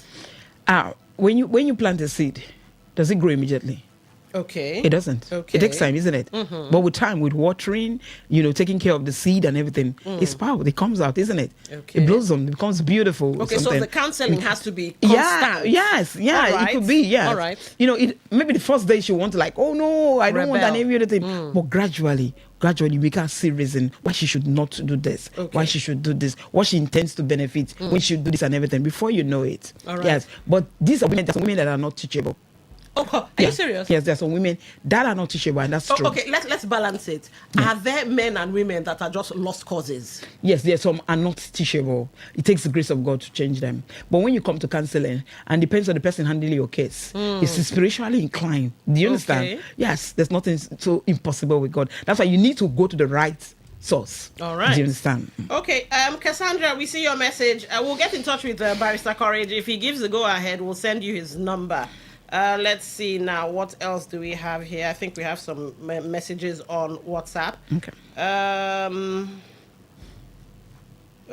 Okay. Two questions actually from John Waogogo. You say, presenter and the guest, is it possible for a marriage to be successful without children? That's one. And then your next question, marriage without children is in vain, in pain, and in chain. Do you agree? So it's basically the same. The same. So what is it asking? Is it possible to have a successful marriage without children? Yes, it's very possible. If you ask me, yes. But this is second statement of marriage without children is in vain, in pain, and in chain. Do you agree? Okay, look at it. That's why it's very important. I don't know why Nigerians don't take counseling very serious. There's something called a pre-marital counseling. Okay. When you come to us, we will ask you what's the reason why you're getting married. Some people get married just because of children, the reason they want to have children. So when that kid is not coming for the first 3 years in marriage, the marriage will end, because the first reason why they want you as a wife is for the kids. Okay. Do you understand? So when you come to premarital counseling, this exposes some of these things. You understand? The intent, because you need to fill the form. You need to tell us why you want to get married to this lady. We want to know. Oh, they wouldn't lie? No, most of them don't lie. I mean, really? Yes. Because even if you lie, we are going to ask you questions. So you're going to miss up things at the end of the day. We are counselors. We are psychologists. So we are going to put you in a mood to speak. All right. And when you speak, they say out of the abundance of the heart, the mouth speaks. So we know if you're lying or not. So it's very important you come and know, because if the reason this man married you was for children, and the children did not come for the first 3 years, the marriage will end. So what's the reason why you're getting married to this woman? The first reason God created marriage, everybody should listen and listen very good. It was not for children. It's for companionship. The first reason, children were the fallout from that companionship. Do you understand? Yeah. So if you tell me that marriage cannot succeed with children, yes, because of this part of the society we are living in Africa, we feel that children is very necessary that we have the kids and all that. But you can take people's kids. You can you can go to the motherless baby's home, raise children that will become your own kids. Do you understand? Okay. So it's possible you can live with your wife. When is the first reason why you got married to this man was not for a baby, because you love her for who she is, her personality. Do you understand? Not for kids. So it's possible you have a successful marriage even without a child. I've seen people now, husband and wife, they refuse to adopt. They are 70 and 75 years old right now without kids, and they're still living together as husband and wife. They still hold their hands and walk as we speak. Yes, they are my church members. I know they still have a successful marriage as we speak, and they don't have kids. They didn't even adopt. So it's it's possible that you can have a successful marriage. But first of all, you must know the reason why you got married to this man and why this man got married to you. If it's for children, then you are in problem. The marriage will end, because that's the reason in the first place you got married to this person. Okay. All right, remember the phone lines are still open. You can call in. You can also send text messages, voice notes, and WhatsApp messages. 0810-951-0951. 0810-951-0951. For messages, voice notes, and WhatsApp messages as well. 0701-9339-962. 0701-9339-962. For those of you watching on YouTube, you can also leave comments there. I'm checking as well. So let's see if you leave comments on our YouTube channel. All right, Family Circle, turn down the volume of your radio first. I've done that.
All right. Good afternoon. What's your name? Where are you calling from? Yes, I'm calling from Igbe Ano. All right, My go. name is Chamberlain. Chamberlain, go ahead. You have the floor. Yeah. I want to say thank you for the advice she's giving. I'm a married man. I'm a father of four. Oh wow! Looks like the network has done wonders. But we're still here for the next 5-ish minutes, so you can still get your thoughts across. All right, so you can go ahead. You were reeling out lessons, because I know we can't take 1 hour to finish it all. In fact, we should just call this a series, maybe a 3 or 4 part series. Yes, I think. All right. I think so. Okay, I think we have the. Okay, let's see. Maybe it's the same caller. Okay. Family Circle, welcome to the show. Yeah, it's Chamberlain on the line. Right, go ahead. Can you hear me? Yes, loud and clear. Go ahead. Hello.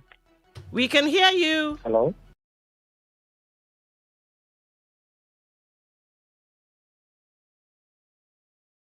Wow, his network is not working. Chamberlain, if you are on WhatsApp, quickly send your question as a voice note, or if you can text, but I'm thinking a voice note should be faster. Maybe your network is just not what it's supposed to be. All right, so let's give you some time while we return to the studio. All right, so it's going to be a 3 or 4 part series. Yes, of course. All right. And we're talking about healing. You said healing is possible for both people, but there's those that are unteachable. Yes. Okay, you know what? Do you have a testimony, a real life testimony of an unteachable person and it turned around? Because somebody could be listening like, oh, my own don't finish now. It can never be finished. Okay. And that's why we're counselors. You cannot tell me you're finished and I assume you're finished. Oh, no. So you give it your all still? Yes. Oh, I love it. That I cannot. Never say die spirit. I have seen a couple. In fact, when they came into my studio, when they came in to see me, it was over. The marriage has been over for 12 years. Oh. Yes. They came in and this person, you can imagine husband and wife, they've not seen themselves for like 12 years. They came in, this one is facing this side, this one is facing this direction. Nobody's talking and every other thing. I was able to reconcile it, not with me, by the help of God. Yeah. They came together that day. It was a testimony. It was pictures of, in fact, they wanted to take me out by all means. Like I said, no, don't take me out because I'm not the one doing this. I'm just an instrument, being used and every other thing. So it's very possible. Even when marriage has ended, these people, they want to see themselves and everything. This God is still a possible God. Indeed. Using his instrument on earth to use to bring husband and wife together. That's my mission. Yes, that's my mission. That's my goal.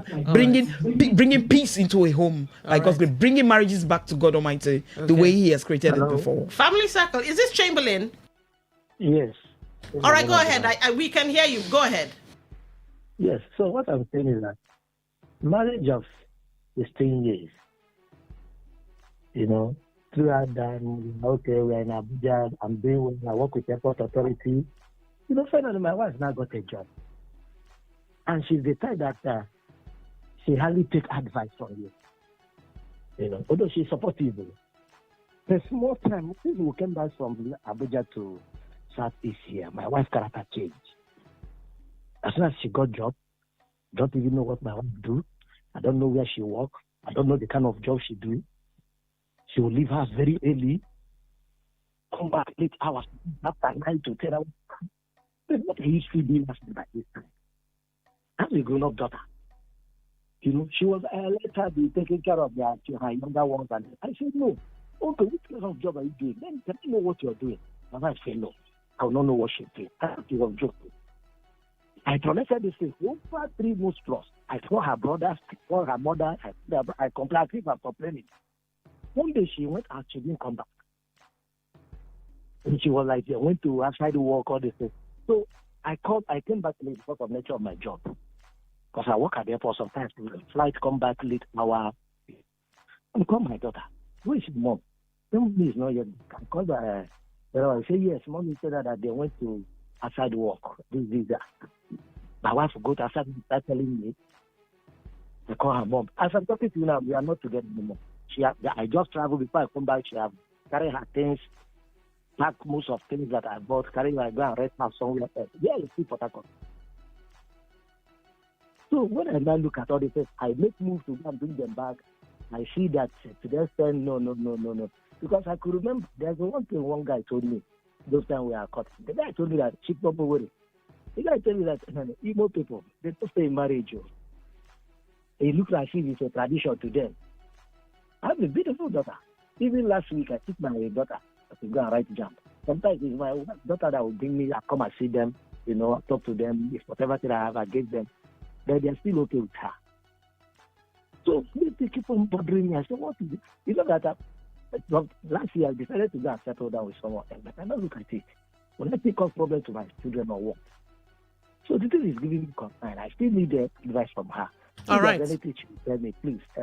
I'm waiting. Okay. Thank you. Okay. So he doesn't also have to make the same mistake again the second time, even if he has to go for another woman. Okay. He needs to come and see us. There must be a reason why that woman changed. That time he noticed the woman's behavior, the people around the woman at that time, and sometimes it could also be his behavior, but he might not know because it takes two to tango. So sometimes you don't know that the fault is from you. The woman changed because of something. Women can harbor things for their heart for 20, 50 years. They will not let you know, but they will plan to punish you. And when they punish you so hard without you even knowing. They will not even let you know what you've done in the past. Okay. So before he goes for another marriage, he needs to heal because he has not healed.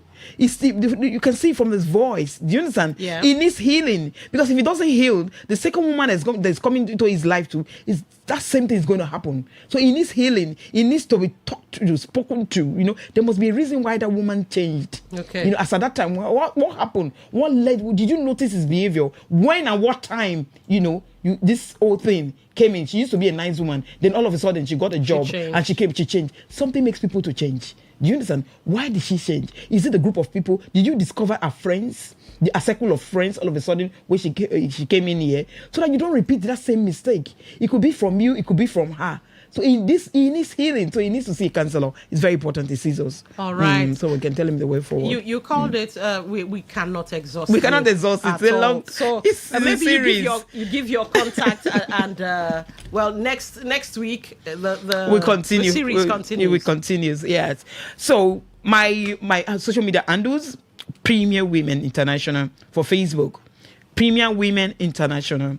I mean, if you go to my page, there's so many things they can learn from. So many beautiful things, you know. Because I take my time, you know. I just have passion for this thing. I do not care. I come in to give, you know. It's about winning souls to God. It's about winning marriages to a supernatural power. I'm not working for men, so I don't care. But at least I expect people to, you know, to encourage you by, you know, appreciating you. You know, go to your page, share to others. You understand? Follow you. You know. I mean, appreciation is an application for more. Do you understand? You want me to do? So go to my page, you know, comment, you like, you share, so that other people can also benefit. Okay. Tell them about this program as well. So on Facebook, I'm Premier Women International. But in Instagram, I'm Premier_Women in Instagram. And that Premier is like in premiership. Okay. Then premiership. Okay. Then if you want to get my contact, is 081 55 62272.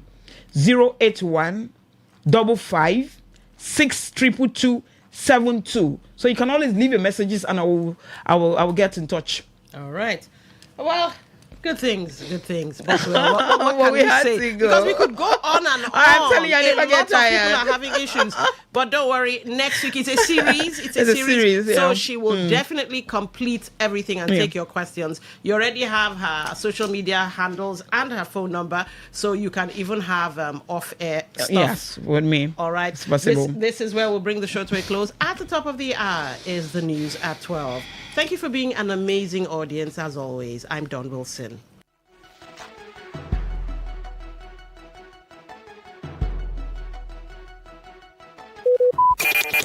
Talk radio. I listen to a lot of talk radio. 95.1 FM.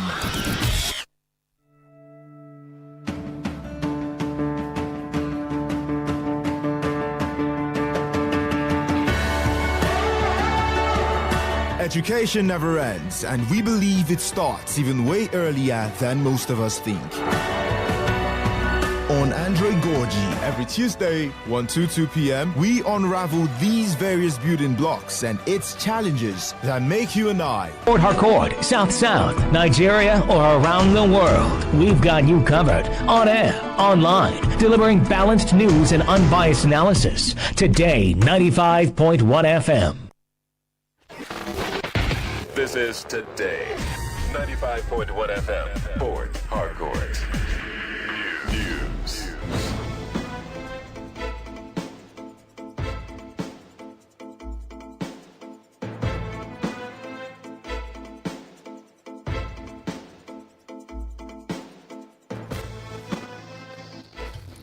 Good afternoon. This is the World News on your Premium Talk Radio, Today 95.1 FM, Port Harcourt. I am Dawn Wilson.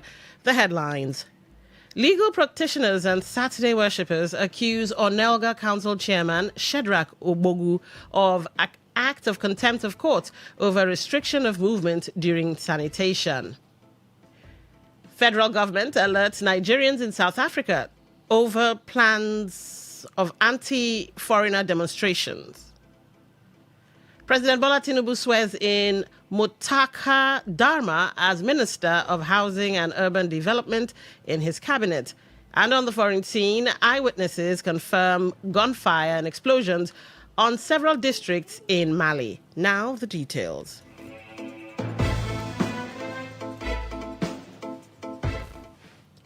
The chairman of Ogba Egbema Ndoni local government area of River State, Shedrack Ogbogu,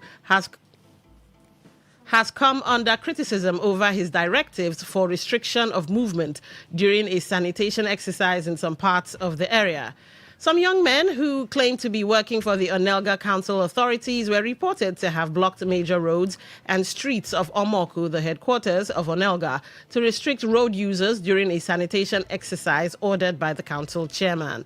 A Seventh-day Adventist worshipper who encountered the operation narrated how the purported officials of Onelga Council staffs did not only restrict movement but were collecting tips from road users before they could gain access to the roads, including Obo Road Junction, following the sanitation exercise. Let's take a listen to that. I'm a Seventh Adventist. As I was going to church along in Omokonega, I saw people mounting the road, block the road, collecting money from individuals. How are they doing this? Collecting money from me. If you don't pay money, we won't pass. Even circulate people. But the thing was thrust on my worship as I was going along precisely on Obo Road in Omoko, collecting money. Today being Saturday, my way going to church. So it's no good now. They block the road. They say that they are in sanitation. They say that they are in sanitation, mounting the road, collecting money from individuals. Reacting to the development, a Port Harcourt-based legal practitioner, Prince Azubike, who filed the suit against the River State government, cautioned against action of contempt of court.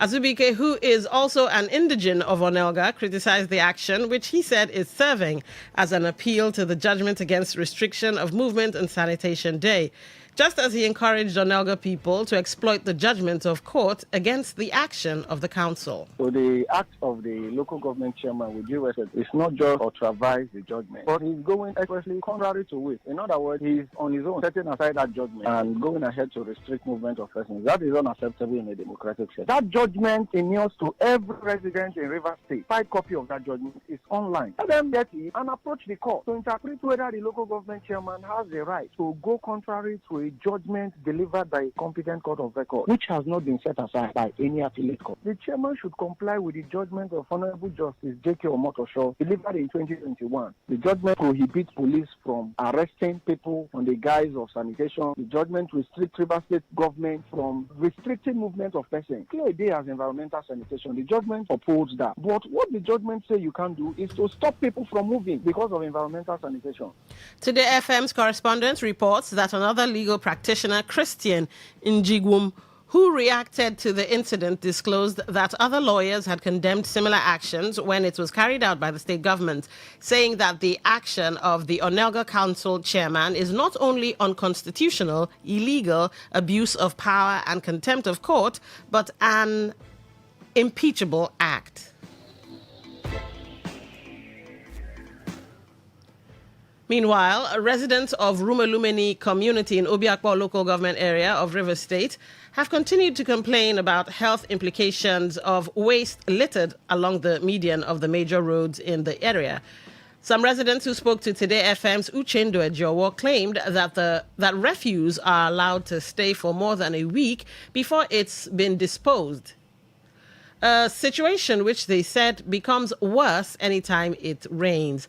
Our correspondents, including Promise Igoniko and Godwin Chinwe Igbulefu, pleaded with River State and its concerned agency to urgently intervene to save their health and that of their children. Now this dustbin has been like this. The smell, and then each time we rain fall, the kind smell and odor where they come out from this dustbin. Every day they perceive all kinds of nonsense into our system. I don't know what the government they do about.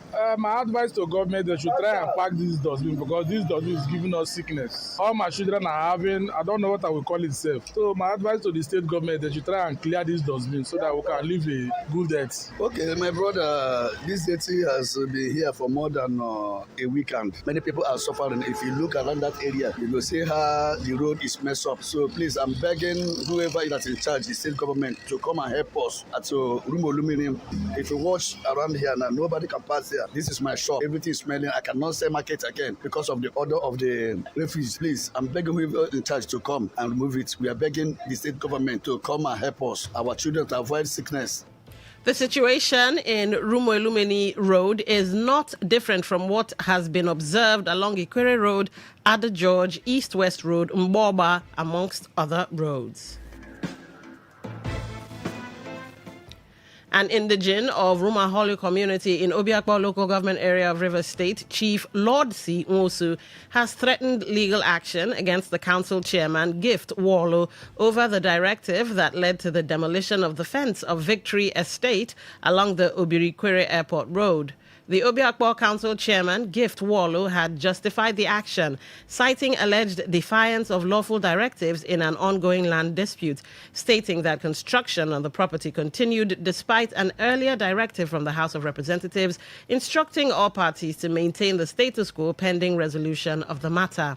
Chief Nwosu, in reaction to comments by Wallo, described the demolition as unlawful, accusing the chairman of engaging individuals to destroy properties belonging to legitimate owners, insisting that he, alongside his family and community, had secured multiple court judgments affirming ownership of the disputed land. Chief Lord C. Nwosu, who is the President General of Rivers Progressive Agenda, questioned why lawful landowners were being labeled as land grabbers, while, according to him, those without valid claims were being protected. He further alleged that the council chairman's actions were driven by personal and communal differences. I have judgment in my favor and in our favor as a family, including the criminal ones, in suit, among others, in suit number 66/22/215. The chairman is only playing to the gallery because the people of Rumosi are his casemen. Being that as a fact, all of them are from our kingdom. The chairman is only fighting my family, though we are from Obio, in Obio local government, and not about land grab. How can a man with multiple of judgment in his favor be called a land grabber, whereas the losers are addressed as the owner? The chairman is only fighting me, maybe because he had been promised a juice from my landed property. Mr. Gift was led hooligan and hoodlum, even the Nigerian people, to destroy a lawful property of investors in the land, and this cannot be allowed to scot-free. A high court in Port Harcourt has awarded 1 billion naira in damages against the Livingstone Estate Limited, owned by Abiambong Udofia, in favor of communities in Iche local government area of Rivers State. The court also slammed 50 million naira in damages against the state government through the action of the chief deputy sheriff of the court, who is the second defendant in the suit. The ruling followed a suit filed by Chief Kemakolam Nwamuo and 18 others over alleged malicious destruction of properties in Umuetube, Umuogodo, and Umuona communities in Igbo Kingdom. The trial judge, Justice Sika Aprioko, strongly criticized the company for forum shopping, noting that it abandoned an earlier unfavorable ruling by a customary court in Aceh and instead secured a fresh judgment at the High Court on the same matter. The court held that the earlier customary court decision, which ruled against the estate firm, remains valid and binding until overturned by the appropriate appellate court. The dispute escalated after the company allegedly entered the contested land with police escorts and court officials to demolish properties worth billions of naira. Today FM's Uchendu Ejowo reports that delivering judgment in the fundamental rights and malicious damage suit, the court ordered the payment of 1 billion naira as general damages to the affected communities. Speaking on the judgment, Chief Kemakolam Nwamuo, who is the Ogumba of Igbo Kingdom, welcomed the verdict, describing it as a reaffirmation of the community's ownership of the land and a victory for justice. I'm so much happy today on the outcome of judgment of today. That the judgment shows sign of integrity. That the judge did not see any bias in the matter that was ruled today against Livingstone Estate, Abasimbong, Podofia, who sometime last 3 years maliciously went into our land. We have gotten judgment against him. Instead of appealing to the judgment, he went there and destroyed people's property. Both then today the court has slammed him a total damage of 1 billion naira to be paid to the community. That since the judgment of that court has not been appealed, any other judgment coming from anywhere don't have any effect on the community. The land that actually belongs to the community, Omoanga, Omogodo, Umotube community. I'm expecting that an action should be given for him to pay that money without wasting time, because it has caused so much trauma on the residents of that land. The federal government has advised Nigerians residing in South Africa to be cautious of further anti-foreigner protests scheduled in the country. An advisory issued by the Nigerians in Diaspora Commission, NIDCOM, headed by Abike Dabiri Erewa, noted that the warning followed an official circular from the Consulate General of Nigeria in Johannesburg, dated April 22, that demonstrations in East London, Cape Town, Durban and KwaZulu-Natal have turned violent, leading to looting, property damage and injuries. The statement urged Nigerians in the country to adhere to the advisory issued by the Consulate General, warning of escalating demonstrations across the country. According to intelligence noted in the Consulate's circular, further protests are scheduled to happen in the Gauteng province between April 27 to 29, with demonstrators intending to apply pressure on the South African government over the presence of foreign nationals. In response to the above, NIDCOM is advising all Nigerian citizens to avoid any confrontation with protesters, refrain from engaging with demonstration groups, and monitor local media outlets for real-time safety information. Nigerian nationals were also urged to remain law-abiding at all times. It was further advised that Nigerian business owners protect their businesses by closing on Freedom Day, April 27, and consider remaining closed on April 28 and 29, as foreign-owned businesses are often targeted during unrest. The Nigerian Air Force says its airstrikes have successfully destroyed terrorist hideouts in the southern Tumbans area of Borno State. In a statement by the Director of Public Relations and Information, Nigerian Air Force, Air Commodore Ehime Ejodame, said the operation was conducted on Friday at about 1,850 hours over Ali Sheriff, a known terrorist enclave, following credible intelligence on insurgent activities. Ejodame said the Nigeria Air Force air assets carried out a focused surveillance sweep, during which several insurgents were sighted moving along concealed tracks and were trailed to structures hidden under dense foliage. He said the operation achieved the desired effect, with terrorist structures destroyed, further degrading their capability and freedom of movement in the area, he said. He quoted the Chief of Air Staff, Air Marshal Sunday Aneke, as reaffirming the force's resolve to sustain pressure on terrorist networks. He added that operations would continue with increased intensity to safeguard the nation and its citizens.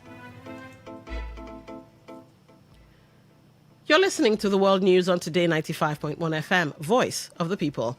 After the break, more news, sports, and foreign stories. Stay tuned. Every day, every hour, when the big stories break, depend on our 24-hour news team to bring you the latest. Today, 95.1 FM.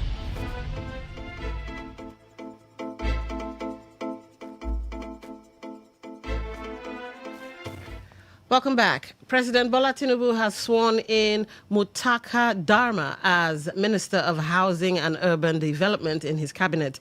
The swearing in was held at the State House on Friday.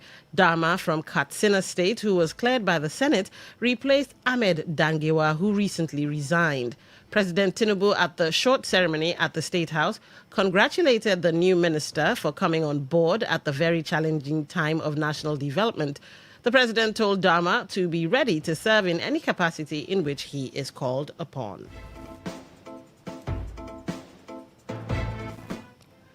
Co-convener of the Nigeria Civil Society Situation Room, Mma Ode, has warned that the National Assembly risks finishing its tenure without a meaningful legacy if it fails to pass the bill seeking special legislative seats for women, describing it as a defining test for lawmakers. Speaking in a television program monitored from Port Harcourt, Mma Ode said the prolonged delay in passing the bill shows a lack of urgency on an issue that directly concerns women's representation in governance. She stressed that the passage of the bill remains the only achievement that could positively define the current assembly. Mma Ode urged lawmakers to treat the bill as a national priority rather than a political formality tied to electoral timing. She insisted that the responsibility should not stop at the National Assembly, but extend to state legislatures for full constitutional backing. According to her, the delay undermines efforts to correct long-standing exclusion of women from political leadership in Nigeria. She described the bill as urgent and essential for national development, calling for it to be handled as a national emergency. Ode warned that failure to pass the bill would be remembered as another missed opportunity by the legislator. A federal high court in Abuja has ruled that the Federal Competition and Consumer Protection Commission, FCCP, has the legal authority to investigate consumer complaints involving banks and other financial institutions, affirming that lenders are subject to its regulatory oversight. The judgment was delivered by Justice James Omotosho, who dismissed a suit filed by a commercial bank challenging the Commission's jurisdiction and imposed a 2 million naira fine for what the court described as a frivolous case. The court held that provisions of the FCCPC Act empower the Commission to handle competition and consumer protection matters across all sectors, including banking, and that no other agency has exclusive authority over consumer complaints. It further ruled that these powers are not overridden by the Central Bank of Nigeria or banking laws, citing relevant sections of the FCCPC Act that establish its broad mandate to protect consumers and regulate fair market practices. In the meantime, Justice Hawa Yilwa of the Federal High Court of Abuja has issued a perpetual injunction restraining the Nigeria Police Force and the Federal Road Safety Corps from imposing or demanding fines from motorists over non-possession of third-party motor insurance without a court order. Delivering judgment, Justice Yilwa held that only a court of competent jurisdiction has the authority to sanction erring motorists, though he affirmed that both agencies retain the power to enforce compliance with insurance regulations. The ruling followed a suit filed by human rights lawyer Deji Adeyanju, who challenged the legality of the agency's actions, including plans to impose fines on uninsured drivers. While granting the reliefs in part, the court declined to strip the police and FRSC of their enforcement powers, but made clear that penalties cannot be unilaterally imposed without judicial backing. Justice Yilwa also dismissed a preliminary objection by the police, which had questioned the court's jurisdiction and the mode of filing the suit, describing it as an attempt to stall the judgment. In response to the ruling, the police indicated plans to appeal, while the decision is expected to have significant implications for how traffic and insurance enforcement is carried out across the country.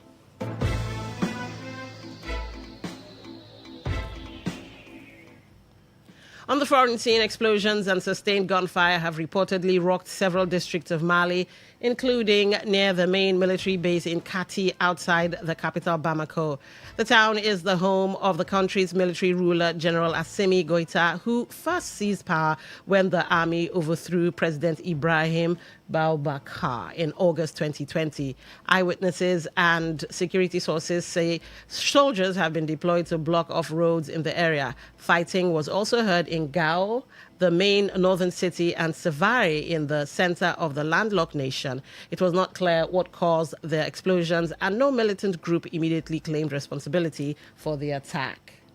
Please listen to this infomercial. Herbal Heritage International, the Gokoroko, for herbal medicine, when they produce strong, correct medicine, they take it, they support with country healthcare system. Country man, correct, bakelistic, ogbonge herbal medicine, they know they come out for public anyhow, like a big basket. Food gram, as every Christmas, I be boundary. Sickness self, sabi medicine, we pass them. After all, monkey smart now, because tree near tree is a forest. Heritage International will use the technology of computer testing machine to see and know before attacking that your health condition.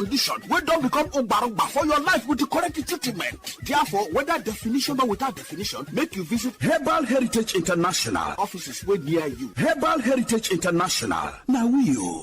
Hello and welcome to the program Roots and Herbs.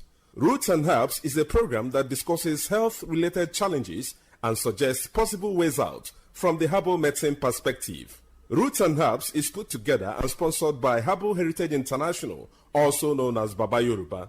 Baba Yoruba is currently having a special promo package. This promo package will give you the opportunity to enjoy 50% discount on all their products and services. This offer runs while the stock lasts. And at the same time, it will give you the privilege of meeting Baba Yoruba himself at number 24 Ikwere Road, Mile 1 by Education Bus Stop, Port Harcourt. For details and inquiries, 080 33 111 946. I repeat, 080 33 111 946. 080 33 111 946. On today's edition of the program, our topic for discussion is staphylococcal infection. And I have with me in the studio Dr. Otumba Abiodun. Sir, you're welcome to the program.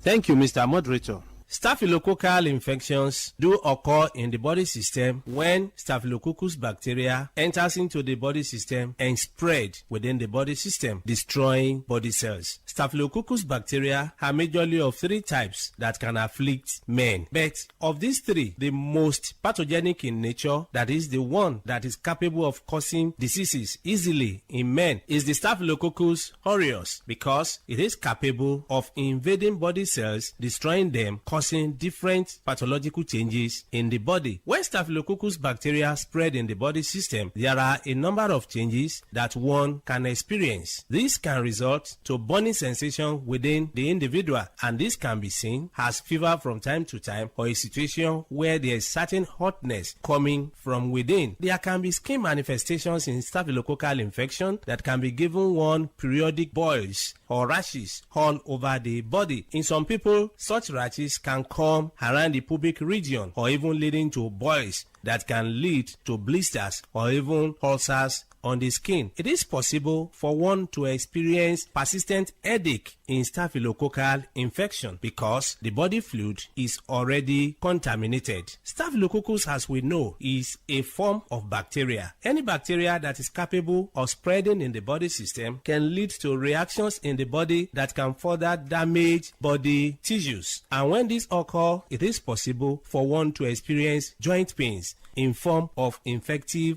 arthritis. Part of this bacteria can spread deep into the tissues of the heart, affecting the valves of the heart. And when this occurs, you discover that there can be palpitation that some will start witnessing as if they have panic attack. When the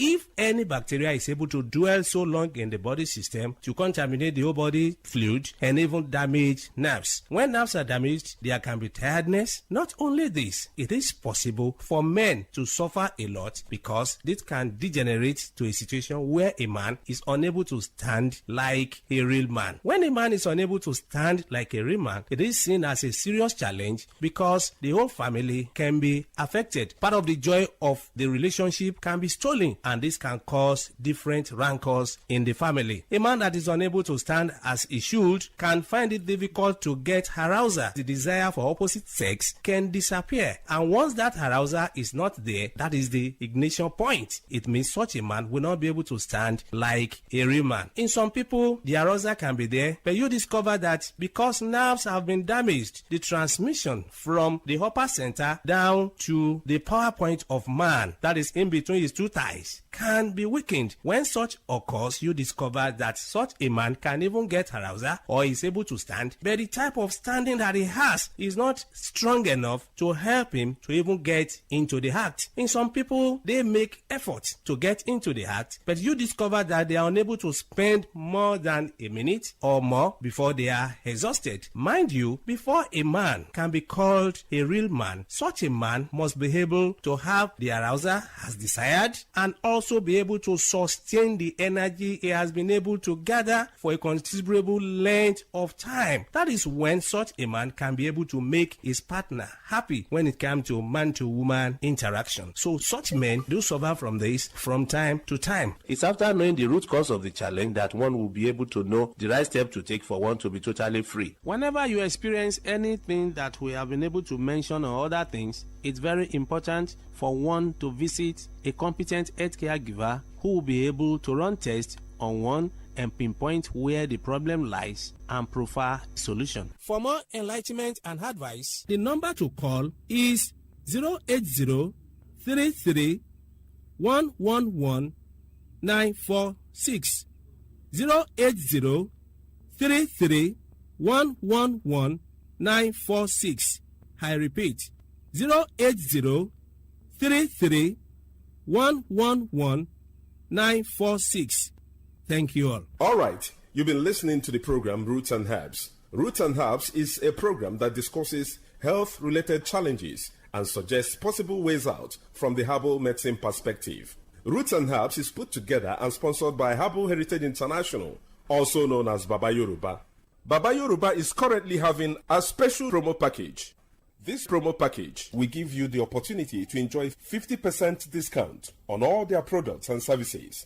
This offer runs while the stock lasts, and at the same time, it will give you the privilege of meeting Baba Yoruba himself at number 24 Ikwere Road, Mile 1 by Education Bus Stop, Port Harcourt. For details and inquiries, the telephone number to call is 080-33-111-946. I repeat, 080-33-111-946. 080-33-111-946. Let's take our sponsor's message.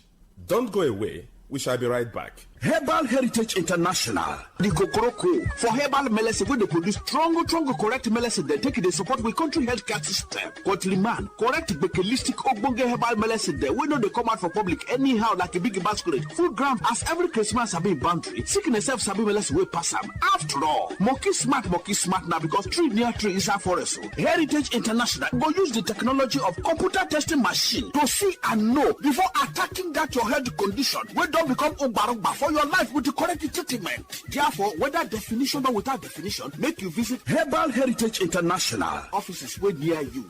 Herbal Heritage International. Now You're welcome back to Roots and Herbs. Roots and Herbs is a program that discusses health-related challenges and suggests possible ways out from the herbal medicine perspective. Baba Yoruba is currently having a special promo package. This promo package will give you the opportunity to enjoy 50% discount on all their products and services. This offer runs while the stock lasts, and at the same time, it will give you the privilege of meeting Baba Yoruba himself at number 24 Ikwere Road, Mile 1 by Education Bus Stop, Port Harcourt. For details and inquiries, the telephone number to call is 080-33-111-946. I repeat, 080-33-111-946. 080-33-111-946. Until we come your way again, remain blessed. And that was a paid infomercial. Talk radio. I listen to a lot of talk radio. 95.1 FM.